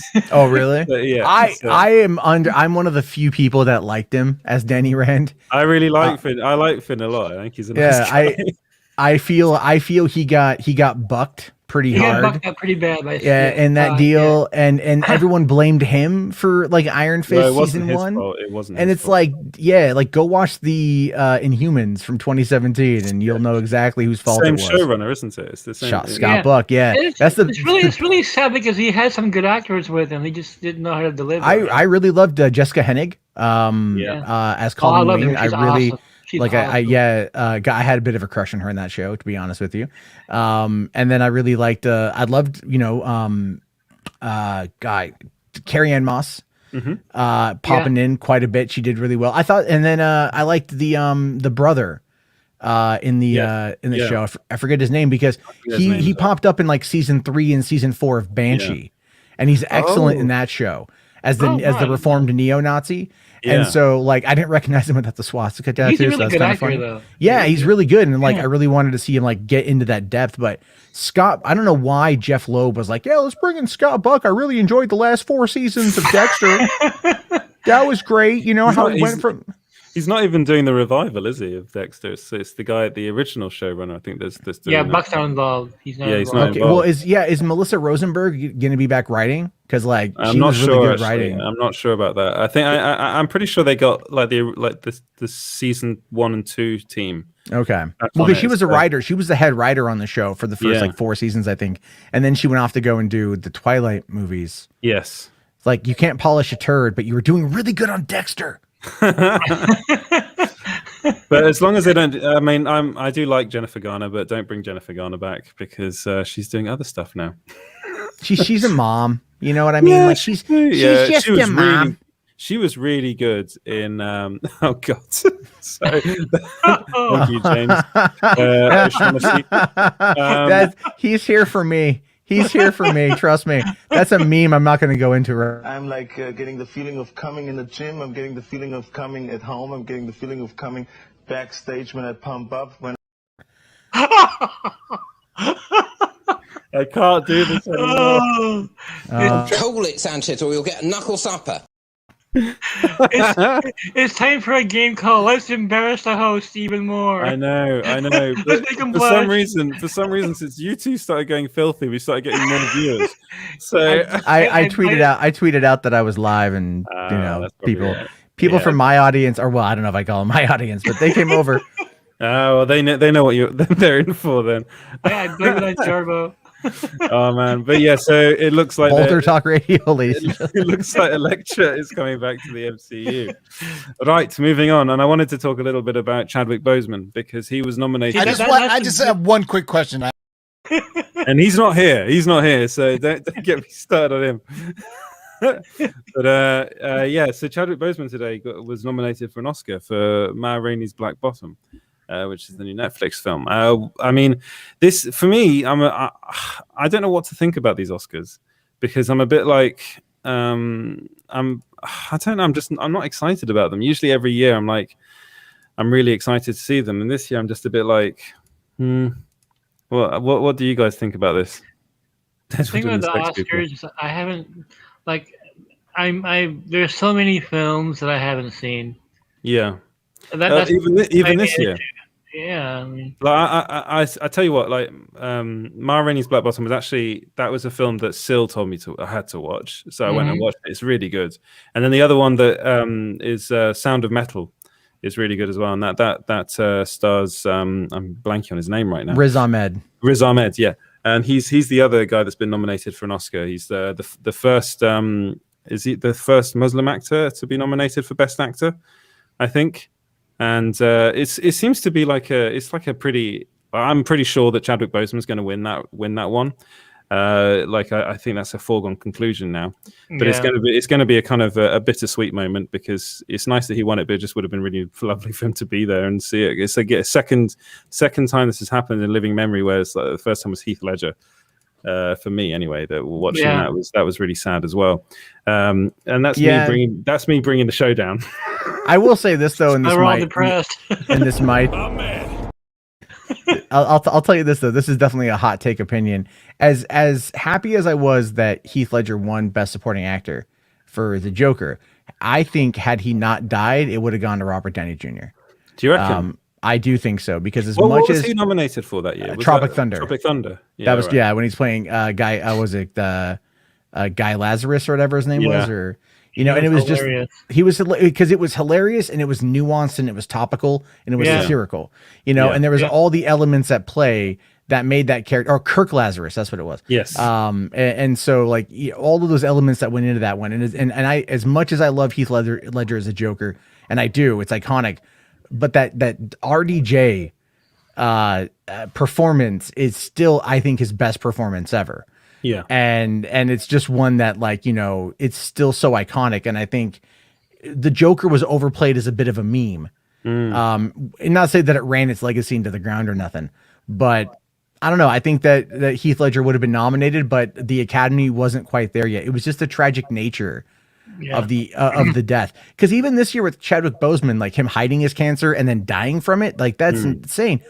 But also, it's like you'll see reports that the Academy voters, they won't even watch all the movies. No, they won't. No, that they're voting on, and so it's like, look, man, like every year the Academy continuously makes itself more and more irrelevant. Yeah, and no one cares. No one cares. And then the whole thing about what happens with I think it was last year where they put in all these new regulations in order to be nominated you have to adhere to a certain number of diversity criteria. Yeah, and then looking at them, it was just a joke. It was an absolute joke. You could literally have a PR person that was working on the movie that was of color or like a woman, and then that would be fine. That'd be it. And everyone was banging on about this as if it was a terrible thing and getting in the way. And I'm like, it's not changing anything. No, they're but it looks like it on paper. That's all it is. That's literally all it boils down to. Hollywood is as fake as they come, Yeah. And the thing is, it's all power, it's all ego, it's all money. I used to work for a place called Mark's Garden, which is the flower shop that provides the flowers to the Oscars and generally to most of Hollywood. Yeah. And I was working there as a temp for quite some time in 2012. And then we'd get people like, who's Kim Kardashian's mom? What's her name? Kris Jenner. Kris Jenner. She would call in every day. Yeah, it is Kris Jenner. Kris Jenner would call in every day to order flowers. Horrible person. And it's like, it's all about money. And I pissed off this one, I think it was like a nice outlet, like a store or something like that. Because they were like, how much should we spend on a bouquet? And I'm like, I don't know. It's general, like whatever, she's like, well, I mean, 150 seems like a little bit too high. I'm like, well, you can do 125 and you're going to get a very nice display as well. No, we'll do 150. I'm like, oh, okay. And I process the order and the lady calls my boss and's like, he was shaming me over how much money to spend. And I'm like, what are you talking about? Like, you didn't know what to spend, but it's because I suggested the cheaper, more frugal approach and they don't want to ever be thought as being cheap. Yeah. You know what I mean? So like, that's how the system works is that's why the Oscars, they dump, that was what Harvey Weinstein, that's how he made the name for himself. He pumped so much money into the marketing for the Oscar push. He's like, are you telling me that that was it Shakespeare in Love? Love, yeah. Like was better than Saving Private Ryan? I think that was the same year, right? That was bothered me. It's like, I like Shakespeare in Love, don't get me wrong, but you're watching something like Saving Private Ryan where people exit the cinema and they're quiet because of reflection. Yeah. Versus like walking out of that movie going like, man, they covered up Gwyneth Paltrow's boobies like the whole time. Like it's just, like what, the board and the wrapping? I mean, I was 17. I was looking. But this is one thing that I remember about the Oscars that I thought was really stupid was the best popular film idea, and that's Red Ranger coming up with that. Oh, that was just give it to Black Panther. That was such a dumb idea. What I loved about that was everyone was like, just give it to Black Panther. Yeah. Like just because that's what it was for. It was like literally just the Black Panther Oscar goes to Black Panther. Like that's what it is. Yeah. And then, they nominated it for Best Picture. And as much as I enjoy Black Panther, it is not best. Like Infinity War was an overall better movie than Black Panther. I mean, if you're going to talk about comic book movies getting an Oscar, I always thought, well, being nominated for me, it was always Logan. If you're going to nominate a movie, you're going to have to nominate Logan. Only got Best Adapted Screenplay, I believe, right? Yeah, but it was never going to get nominated for Best Picture. Like, it should have won Best Trailer. My God, God, that trailer. That was Dark Knight didn't get the best that's- picture yeah, nomination. that's why that really bothered me. That But really. that's and why this all started, was because it's all of the started Dark- because of that. Yeah, because the of Dark Knight. backlash. from Yeah. Oscars about that. But it's I like, hope he not nominate Dark Knight. I mean, yeah. Wonder Woman asked, Batman, have you seen Twilight and the next Justice League? Oh man, You're a funny guy, Sally. he's got them for everyone. It's just one of the things that it's like it was today that they're coming out with all the nominations, and I mean every year I used to have to cover this the Oscars. I used to have to stay up 4 a.m. over here in France to cover them, which was not. I just seem to be used to this sort of stuff now. It's kind of made me used to it. And I remember the year that there's always a year where it's like it's his year. So it's like I think it was the Leonardo DiCaprio year, which was like the most boring one, where it's just like, okay, just give him his bloody Oscar because he got I don't know, what did he fought a bear in that movie. He got the joke was he got the Oscar because he got effed by a bear. Yeah, you know, it's like, and the thing is, like, The Revenant was a good movie, but it wasn't like the best thing I'd ever seen. You know, but that's the thing. Did he do it with a bear? No, there's a scene. There's a scene where he gets messed up by a bear pretty bad. And like the joke was. I never saw that movie. So. That's like Denzel Washington should have got an Oscar for where he played the tornado, and then he got the Oscar for Training Day the next year or something. Yeah. He was good in Training Day. Kevin Spacey for American Beauty. Oh God, yeah. Do you remember that? Yeah.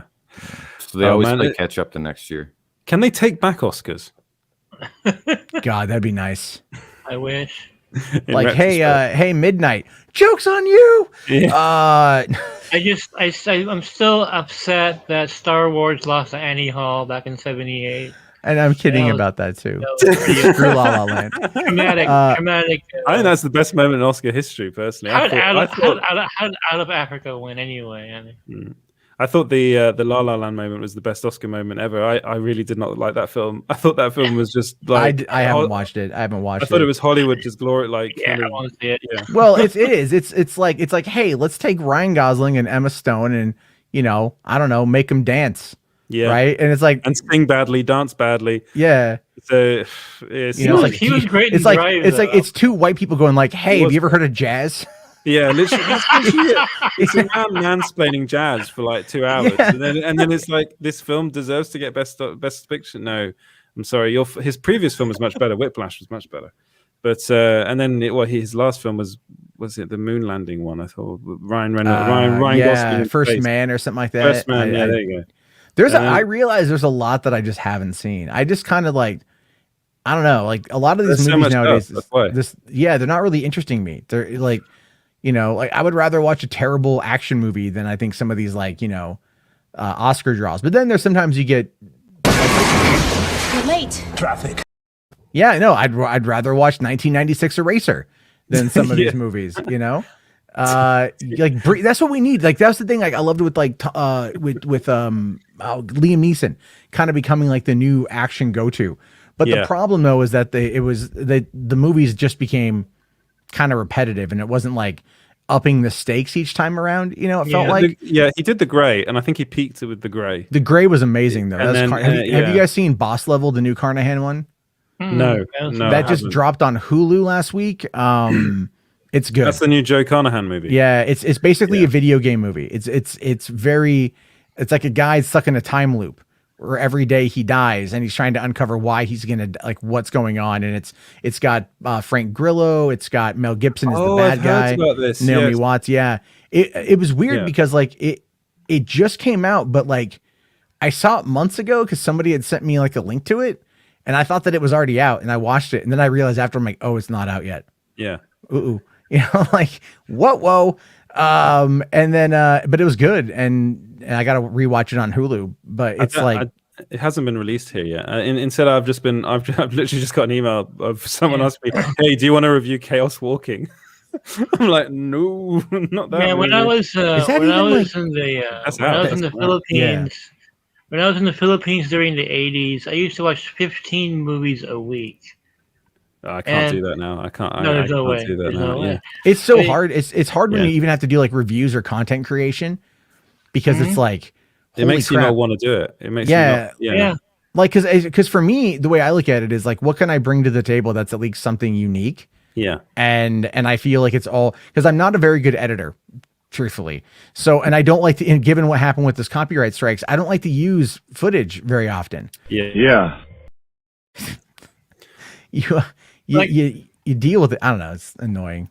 Yeah, honestly, when you start reviewing things, you can't. I mean, this is us bitching and moaning about reviewing things for a living. Yeah, but it is a bit like sitting in front of a movie. I remember watching Avengers Endgame, thinking I'm going to have to review this later. I can't just sit and enjoy it, and it's you have to always be switched on. And I do kind of like to switch my brain off a bit during, especially an action movie like that. That's why I like action films, because it gives me the opportunity to just switch off and enjoy Arnie, for instance. I love Arnie movies. That's why we've got so many Arnie clips. Because James and I are big Arnie fans. Yeah, they're great, man. Actually, talking. Don't bullshit me. I'm not bullshitting you, James. I love Arnie. It's a different life now. I mean, for me, I have to write every single day for the site, which I'm not used to. Like, when I was with the All Music Guide back in 2001, I write 5 articles a week, but they're all music reviews and they were shorter. Yeah. But to develop content every day, oh my God, the burnout factor is high. It is. Do Edward 6 videos a day. Edward knows that. He writes Edward. He writes like 20 articles a day. Oh my God, no, not 20. Don't say that, because then Matt's going to leave, because he's going to be like, oh, you're one of those sites that just pushes out content constantly. I already know that, Edward. Yeah, I go to Small Screen every day, and I'm like, man, I have some up a storm, freelancers, and I do pay my freelancers, but it's no, it's all good. It's all good. I know, for me on the whole scoop thing, it's like, because I don't like to, I'm such a weird, I'm very logical, like in how I approach things. I like there to be like some kind of like basis in that. And it's not that I don't like, I know Mikey and I have gone back and forth about this a little bit.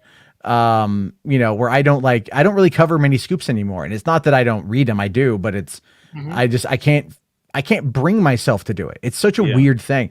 It's like, I don't like to be, it's not that I view them as being dishonest, but there are so many dishonest actors out there that have just like killed it for me. I just don't want to deal with that nonsense. Knock, knock. But I love the fact that Ed, quotes the sources, and something I had never seen before. Yeah, always do. Like, gives you a lot of credibility, and that's why when I started reading your site, I was like, okay, this guy knows his stuff. It's a really funny thing though, because I do ask them all if they're okay with it. Many of them are not. Because one of the things is, if you read something that someone's written, there's they kind of feel like, oh, maybe they might know it's me or something. Especially if you're dealing with people that are directly working with certain companies. So it's something that is like, I think I am one of the only people that does that. But it's just something that I was like, I think you're doing it too a bit now, aren't you? Yeah, It depends. It depends on the situation. Yeah, exactly. It does depend. Yeah, but it's like. It's like something I want to bring up, or Yeah. Well, one of the things though is like about this that I never experienced before in my life. Even when I used to work for like Empire Magazine and the Express. Not a brilliant outlet, I'm going to be honest, but you got to work as a journalist somewhere. Oh yeah, no, I was thinking of I think Express would run Mike Zero scoops all the time. Yeah, it's awful. It's awful. Like the Express is awful. I was on the I was on the TV team, and I used to do a lot of TV stuff there. But the team is great. That's the thing. The team was brilliant. Working there was really fun. But we used to get sent a lot of shit from people being like, "This is happening. This is happening. This is happening." The Express would run it, but because they knew it would bring them hits. The amount of stuff I get on Twitter, DMs from people being like, "This is gonna happen," and I'm like, man, like the minute you start asking them questions and they kind of just disappear into the ether, or just like, can I like contact you some other way to actually prove that you are who you say you are? You work for you, like it's weird. You do attract some bizarre people. I get those more now than ever before. Yeah, I will have to say though, of all the projects that I've had to scoop, the most difficult was WandaVision. Yes. Initially, I wasn't getting anything, and then when I got things, it was from so early in the production that so much kept changing and changing, and they publicly admit the show was experimental, and they kept changing it.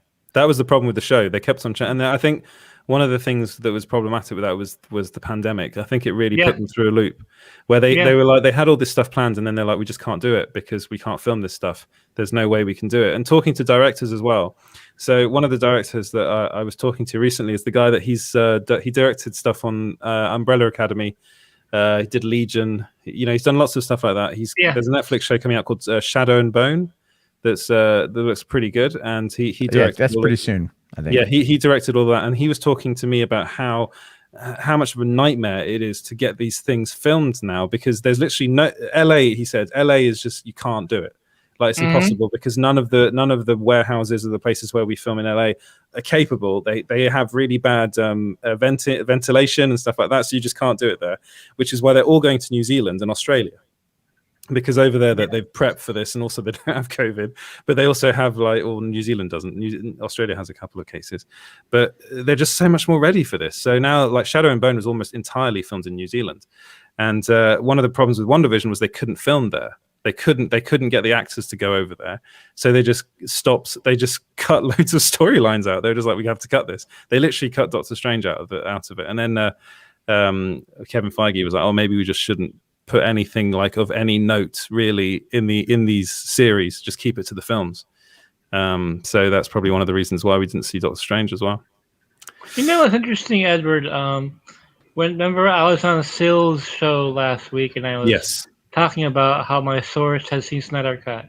Yeah. And he's the Marvel guy. He loved it. He loved it. And he said, people, the regular fans are going to go crazy over this film. And because initially I was getting some wrong, and not really wrong intel from very biased people about the movie, saying, oh no, it's same old thing. And I was like, wasn't sure about how the film would be until I got the source telling me, like, guy, this is an amazing movie. And, and I hated Dawn of Justice, but I love this film. Save Martha! Why did you say that name? And this guy collects, like, Funko Marvels. I mean, he's that much of a Marvel fan. So anyway, I'm bringing this up is that a day or so later, after I was on Sill's show, I got a call from somebody who was from Warner. Yeah. And he goes, hey, I heard what you said on the YouTube show. He didn't mention Sill, but obviously it was that. And he said, I would really appreciate it if you didn't, like, talk about this. Yeah. Like, about what this guy said about the film. I'm like, really? From Warner Brothers? That's from a guy who works for, like, that is really weird. Like, why would you say that? That it was something positive about the film. They said, please don't say anything positive about it. Yeah, he goes, why don't you wait until the formal reviews come out and quote them before you start, honestly, the movie industry is a strange industry. Like, it's so weird. It's so, as you were saying, Matt, before, it's so full of egos. It is. That's one of the main problems. It's getting harder and harder to cover, I think, from a legitimate level. Yeah. Because for one, especially when you look at it from, like, the output, right? Or, like, what the audience is interested in. The audience at this point only really cares about, like, big tentpole stuff. Yeah. They're not getting into, like, the smaller movies anymore. And I think that in many cases, these companies are not doing enough to, like, market those films, Like, every small, low budget independent horror film should try to do something Blair Witch related in regards to creating some online press. Yeah. Because that would help it blow up. But the thing is, like, they're relying on word of mouth, and word of mouth will help out. But in the internet age, it's not as, it's not as big as it once was. Cause, like, I'll cover, like, I get emails about screeners from, like, smaller movies that look interesting, but then I'm like, I got to spend 2 hours watching it. Yeah. And then I got to review it. Yeah. And then that's like 3-4 hours of my time. Yeah. And I may get like 300, 500 views on this video. Yeah. Of talking about this movie that, like, is just not going to open wide and people aren't going to be looking for it. Instead of, like, why don't these companies, and this is kind of when I worked on, do you ever hear of a Rennie Harlan movie called Devil's Pass? No, I haven't. It's a point of view found footage that came out in 2013 or 2014. I think 2013. They shot in 2012. But it's basically like a sequel. It's like a follow-up story to the Dyatlov Pass incident, which is a real life event in 1959 where all these hikers and skiers got like crushed by an avalanche in northern Russia. Yeah. And it's this old conspiracy theory, urban legend sort of thing. And I ended up getting brought on as their viral marketing guy, you know, because like I pitched them like this Blair Witch style approach to stuff. Yeah. And they liked it, but they didn't give me any budget. And they expected me to like program a website, like code a website. And I'm like, I can't, this isn't what I do. I'm an ideas guy. You know what I mean? Like if you give me budget, we can make this stuff work. But they didn't want to do it. They didn't want to put in the money until, but what was it? They showed me the first cut of the film. They brought me into their Ventura office, you know, and like, not Ventura, Van Nuys, their Van Nuys office. And I sat down and I watched the movie. And then I told them what I really thought of it, which was probably a mistake. I didn't hate it, but I had like a lot of notes. I had a lot of notes. And, I was fired the next day. So, you know, and then I eventually did see the movie and I was like, that was and one thing I suggested did make it in the movie. So I know that's my idea. And I was happy with that, you know, but really it's like they don't want to invest the time into like working with that. Like what made Blair Witch, Cloverfield, a bunch of these movies really kind of pop? It was creating something around it that people could pique their interest with. Yeah, definitely. You know, and so why do you think like Marvel movies and comic book movies do well? Like Marvel has got the mythology, DC's got the mythology. The approach is different, but the overall aspect is still the same. And people like knowing that it's based on something that they have read and that they could see, but in a new and interesting way. And that is where so many of these movies now, they just come and they go. And I mean, Christ, how many movies have Liam Neeson been in the last 5 years that you've seen? You know, he's in like 1 or 2 a year. Yeah. Right. I haven't. Yeah, he does a lot. Yeah. He does a lot. And it's lot. like, okay, it's got some audience there, but they're not like out working. Like that's the thing is like these studios, they need to start working with people like us who have more of a direct line to the audience. The sites like Collider, believe it or not, they might pull in 9 million clicks a month, but their YouTube engagement is terrible. Well, we know why though. with what happened over there, it was a kind of with Mark Fernandez, yeah. Enough talk. Yeah. Can we do a lightning round of these comments? Yes. Go on. Because I know both of you need to jet off pretty quickly. So let's just do a lightning round. Any updates on the Spawn film? From me, no. Matt or Mikey? No, I want it to happen. Seth MacFarlane's definitely. What's his name? Seth. It's Todd McFarlane. Todd McFarlane, yeah. Todd McFarlane's desperately trying to get it made, but I don't know if he's Jamie Foxx is still attached, as far as I know. They still want Jamie Foxx and Joseph not Joseph Gordon-Levitt. There's another actor that was attached to it. It's not John Leguizamo, I'll tell you that. Because I didn't hate the '97 Spawn movie. Yeah. So, but I don't think it's aged well, if I'm being fair. I really nothing about that movie hasn't aged well. All I remember is the soundtrack. The soundtrack was amazing. It introduced me to Sneaker Pimps. I'm very happy about that. Oh, yeah. You know, right. And like I used to blast that soundtrack when I went to church. Oh man, that soundtrack is so good. Best mashups ever. So good. Yeah. Should we go next one, James? Is Mephisto showing up in the Multiverse of Madness then? He seems to be the perfect villain for that. What I can say is that I have strictly been told that Mephisto is not turning up in the MCU, and the one reason is China. Because they know, I mean, it's going to be very difficult for them. There probably will be a character that is based on Mephisto, but it won't be Mephisto because you can't show the devil on screen in a movie in China and get it in China. It's one of those rules that's it's really difficult. So it's a shame that's the way it's going. That China's more and more important now for Hollywood. So getting Mephisto into something is going to be really tough. I did hear something about that though from somebody else. They're going to change it for more of the porn parodies. It's going to be Mephisto. And that's going to be. Oh my god! That's going to. I'm like getting the feeling of coming in the gym. Oh man! Well, James and Call it, Sanchez, or you'll get a knuckle supper. I know I should have expected this, but I really didn't. Also, what villain is Kingsley Ben-Adir playing in Secret Invasion? Please be Super Skrull. Haven't heard anything about that. What about you, Mikey? I haven't heard. I did scoop Super Skrull in the past. You did? Yeah. Okay. I'm not sure if he's playing him though. But next one. Didn't they get crushed by an avalanche? And their industries were yeah. The film you were talking no, about. well, no, that was the Dyatlov Pass. Actually, just recently, they did get the guy that some researcher went to Disney and was able to talk to them about how they did the snow in Frozen and take the animation from that and run it through a process to recreate the Dyatlov Pass incident and showcase how it was an avalanche that came and crushed them, which is what messed them all up. So that's pretty much at this point the confirmed answer to that very old mystery. And how big is Quake's role in Secret Invasion? Well, that's a question for Mikey, actually. I get all the Chloe Bennett questions. I think it's because I had that profile photo with her for like 5 years straight. You and he were buddies, weren't you? You were buddies, weren't you? Yeah, we met that. My guy wanted to date out. I met her and Haley Atwell within the same hour. I've met Haley Atwell. She's lovely. She's lovely in person. Oh man, she's wonderful. She seems very.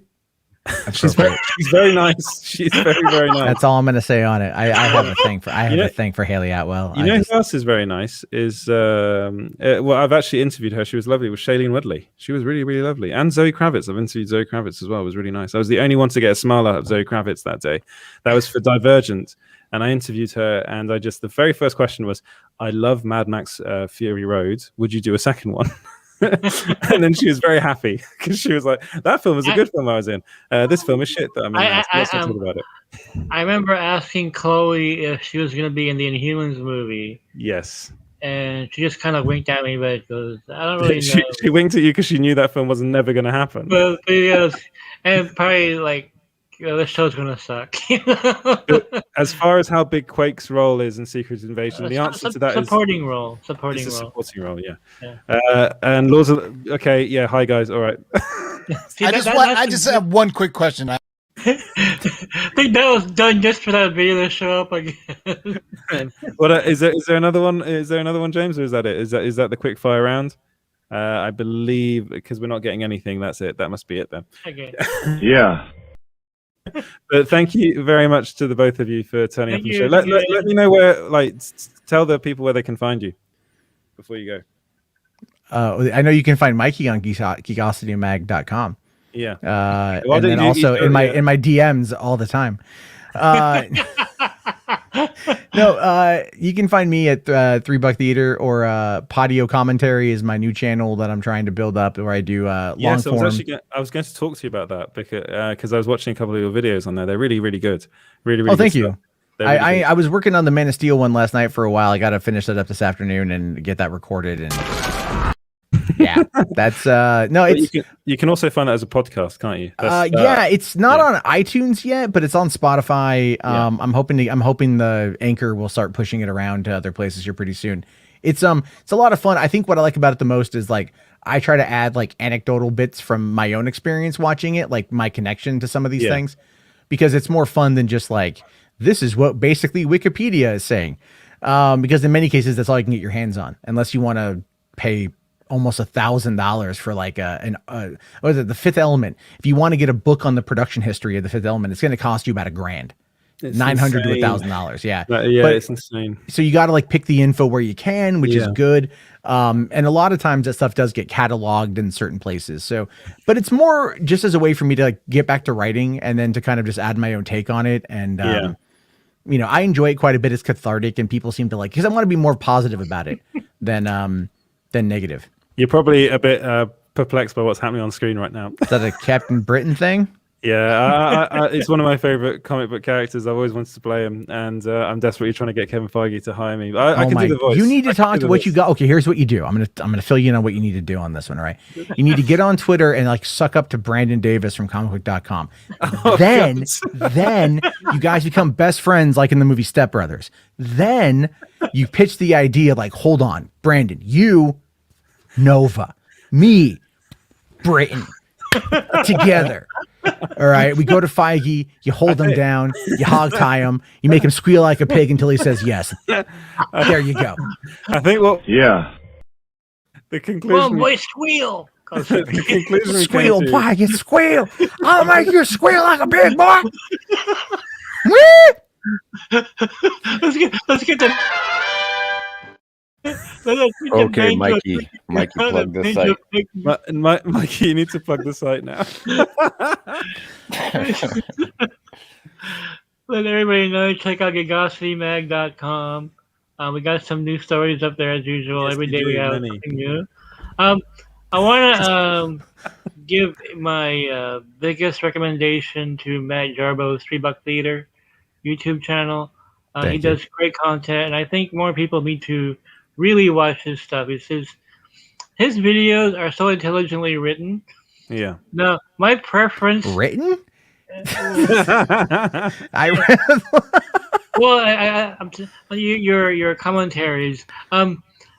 My personal preference is when Matt is ranting on something. I think he's hilarious. I think he's one of There's some very good rants. Hilarious rants. If I'm making dick and fart jokes, it gets pretty good. Yeah, I guess. But he does great commentaries, and I like his crime videos as well. Yeah. I think he can be really good Unsolved Mysteries host if he gets that. Yeah, that's taken a bit of a dip recently. I know. I've noticed, it's just really because it's it's just the timing. Everything is timing. It's so difficult these days to do anything, to get anything on track. So I'm just trying to organize time. It just sucks. That's what it boils down to. That's why I like streaming. It's easy. It is easy, and that's why we do this on small screens. Basically, just streams now. We do some smaller videos and stuff but it's hard to find the time. Yeah, that guy James does them, and what they would recommend, because I bought this. Where's it at? Hold on. Behind the scenes at Matt Jarbo. Well, I bought this book the other day. I've met Daryl a bunch of times, and it was a cheap buy, and it's an interesting book. Because the key is really, if you're looking to expand it, you got to do smaller clips, right? So you have it really boils down to just have a good thumbnail and a good title, and have smaller clips, and you can just clip what we talk about here, make it a 5 to 7 minute sort of thing, and then dump it out there, and let people just kind of pick up on it. Because that's, unfortunately, this is an hour and 50 minutes, and it's been a fun conversation, but it's people, unless it's segmented and they have timestamps for something. Yeah. For when I said jizz rain, it's gonna, or Mephisto. I'm getting the feeling of coming in the gym. I'm just saying, yeah. So you gotta that's the whole issue is YouTube as a platform is great for, for trying to find new people, but it is a combination of social media but again, it all boils down to one of the things people say to me is focus on one thing. My brain doesn't work that way, but so that's the hardest part of it. But that's really, why I love my job, because I don't have to focus on one thing. But I do agree with you, because I do like well edited videos. I did before meeting Mikey and Sil and Edward and you, Jarbo. I didn't like watching talking heads, and I didn't really have time to watch podcasts. But I think that's why I go crazy with the clips, because I can add in a little bit of that entertainment value. Yeah. I that's why I like StreamYard quite a bit, because you can download everything, and then you can just clip it out, and then add some stuff to it pretty quickly and throw it back up. The problem is just, again, it's the timing, on everything. And I'll be honest with you, man, the edited content, even that is if you can add find a way to add just a little bit of a hook in the beginning, the rest is kind of gravy. That's it. You know what I mean? Catch them in the first. It's like the script. Catch them in the first 10 pages, right? Yeah. Oh God, don't even talk about I want to see a special episode of $3 Theater called "The Best of Jarbo's Rants," where he's just ranting for the whole hour, like a compilation. I've done that before. Greatest hits. I'll just take a rock star and I'll just chug it right away. And then we'll just be like I've just done cocaine or something, and we'll just go off on a subject. Jarbo versus Doomcock, for an hour. I would just get too. You and he were buddies, weren't you? No, he hates me. Actually, I'll tell you this: that whole group hates me because of Doomcock's secret identity, and I keep calling it out. And because he's call it, Sanchez, or you'll get a knuckle supper. I won't say what it is, but they all hate me. They all hate me over there, and I'm okay with that. So but that's fine. Honestly, that's fine. If you're going to be hated by anyone, I'll be hated by the alt-right bigots. Oh no, darn, knuckles, stupid. You're always very welcome on this show, Matt, and we do love your content over at 3 Buck Bits. Thank you very much for. Thank you for having me here and putting up with my nonsense. I appreciate it. That's fine. It's fun. It's all. I think I've been smiling now for like the last 2 hours, and it hurts. Always a pleasure. Yeah, I mean, you're basically a French person, so they don't smile very often. Oh, you're also British. That's the other thing too. You're very, Yeah, my family is from over there, so I get it. Let me get this straight. None of us got the Snyder Cut invite. What's up with that? Well, I mean, if you want, I can give you the artist's interpretation of why that didn't happen, because there wasn't a lot of, you know what I mean? Like, there wasn't a lot of that, and call it, Sanchez, or you'll get a knuckle supper. I think that clip is reserved just for you. So now, at this point, it probably, I think it's got something to do with the fact that I've been very open about my opinion on some of Zack Snyder's DC Comics movies. So last night, 4:00 in the morning, I emailed Sil a link to one of my articles, and he responded like, "Dude, are you still watching Snyder Cut?" It's like 4:00 in the morning. No, you weren't, were you? I don't think any of us got the invite. Thanks. Like, no, man, I'm on Graveyard. She's like, no, you're not. You're watching Snyder Cut again. I just know. He was on Twitter last night talking about Snyder Cut. The thing is, he came onto this show and he said, after I watch it, I'm going to remain silent for a week. He said, a week. Right, and I was like, you're never going to remain silent, Sil. So many people I know, like I unfollowed a bunch of people I was following that were Snyder Cut people because I didn't want to get like constantly inundated with it. And I just didn't want to mute him because I'd probably forget. Sil is one that I didn't. And I kind of am regretting that. Yeah. Just because it's like, some people are just like they'll be like, I know they get excited and they want to talk about it, which is great. Yeah. But they'll be like, oh my God, like the Snyder Cut is this.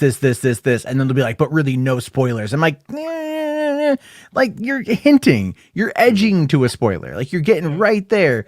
And it's kind of like, I know you want to talk about it, but find someone else who's talked about it, open up a DM, and then just, do your thing here. The rest of us have to wait. I gotta play this clip for TiVo. I don't think he saw it. This is up his alley. Save Martha! Why did you say that? Tom and Jerry, the best DCEU movie ever made.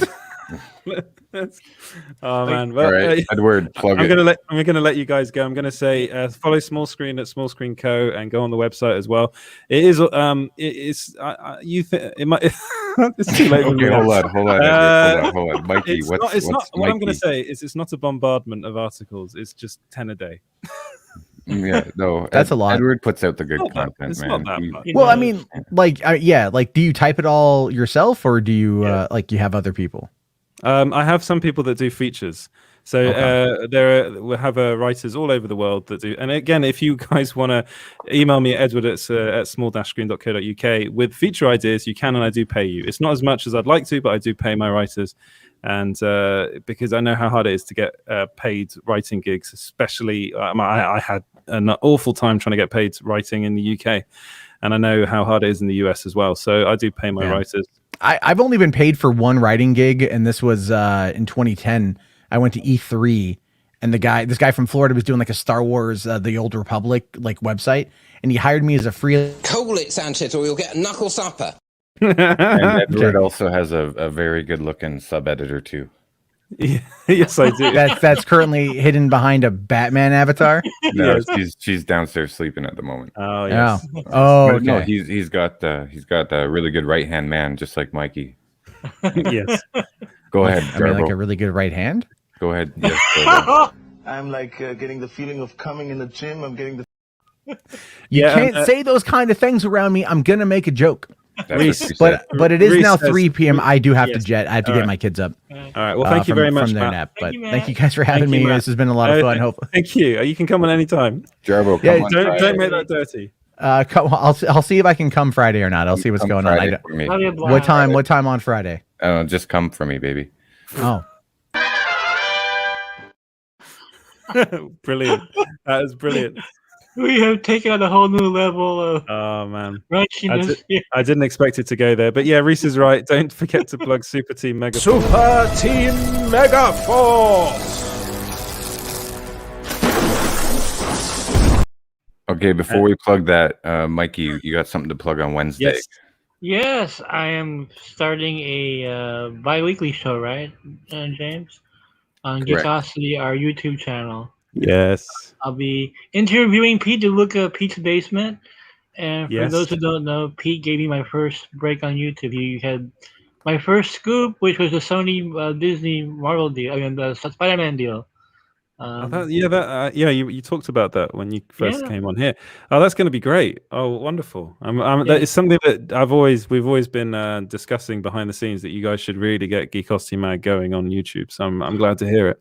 Yeah, finally, like I can't count the number of times I've been on YouTube the past 2 weeks. You've been doing a lot of. I've been doing a lot. Yeah. Oh, that's great.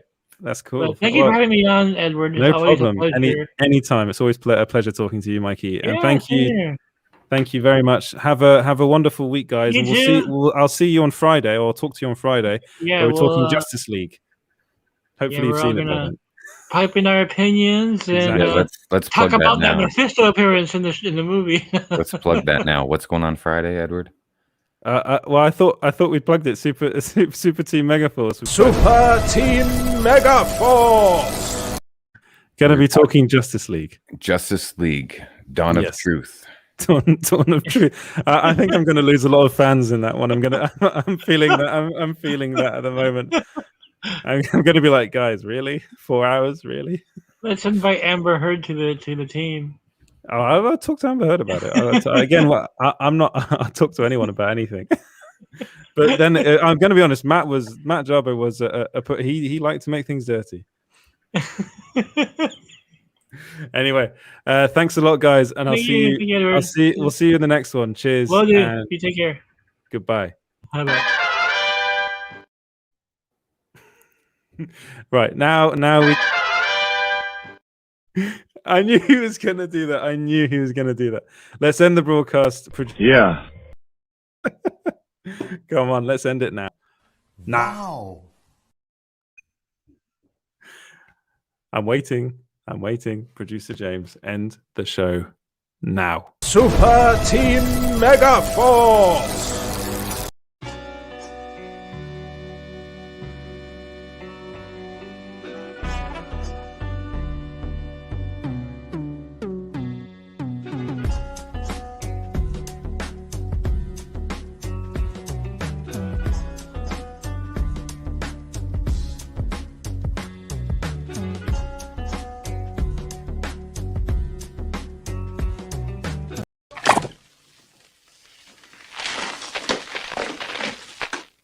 Cocainum.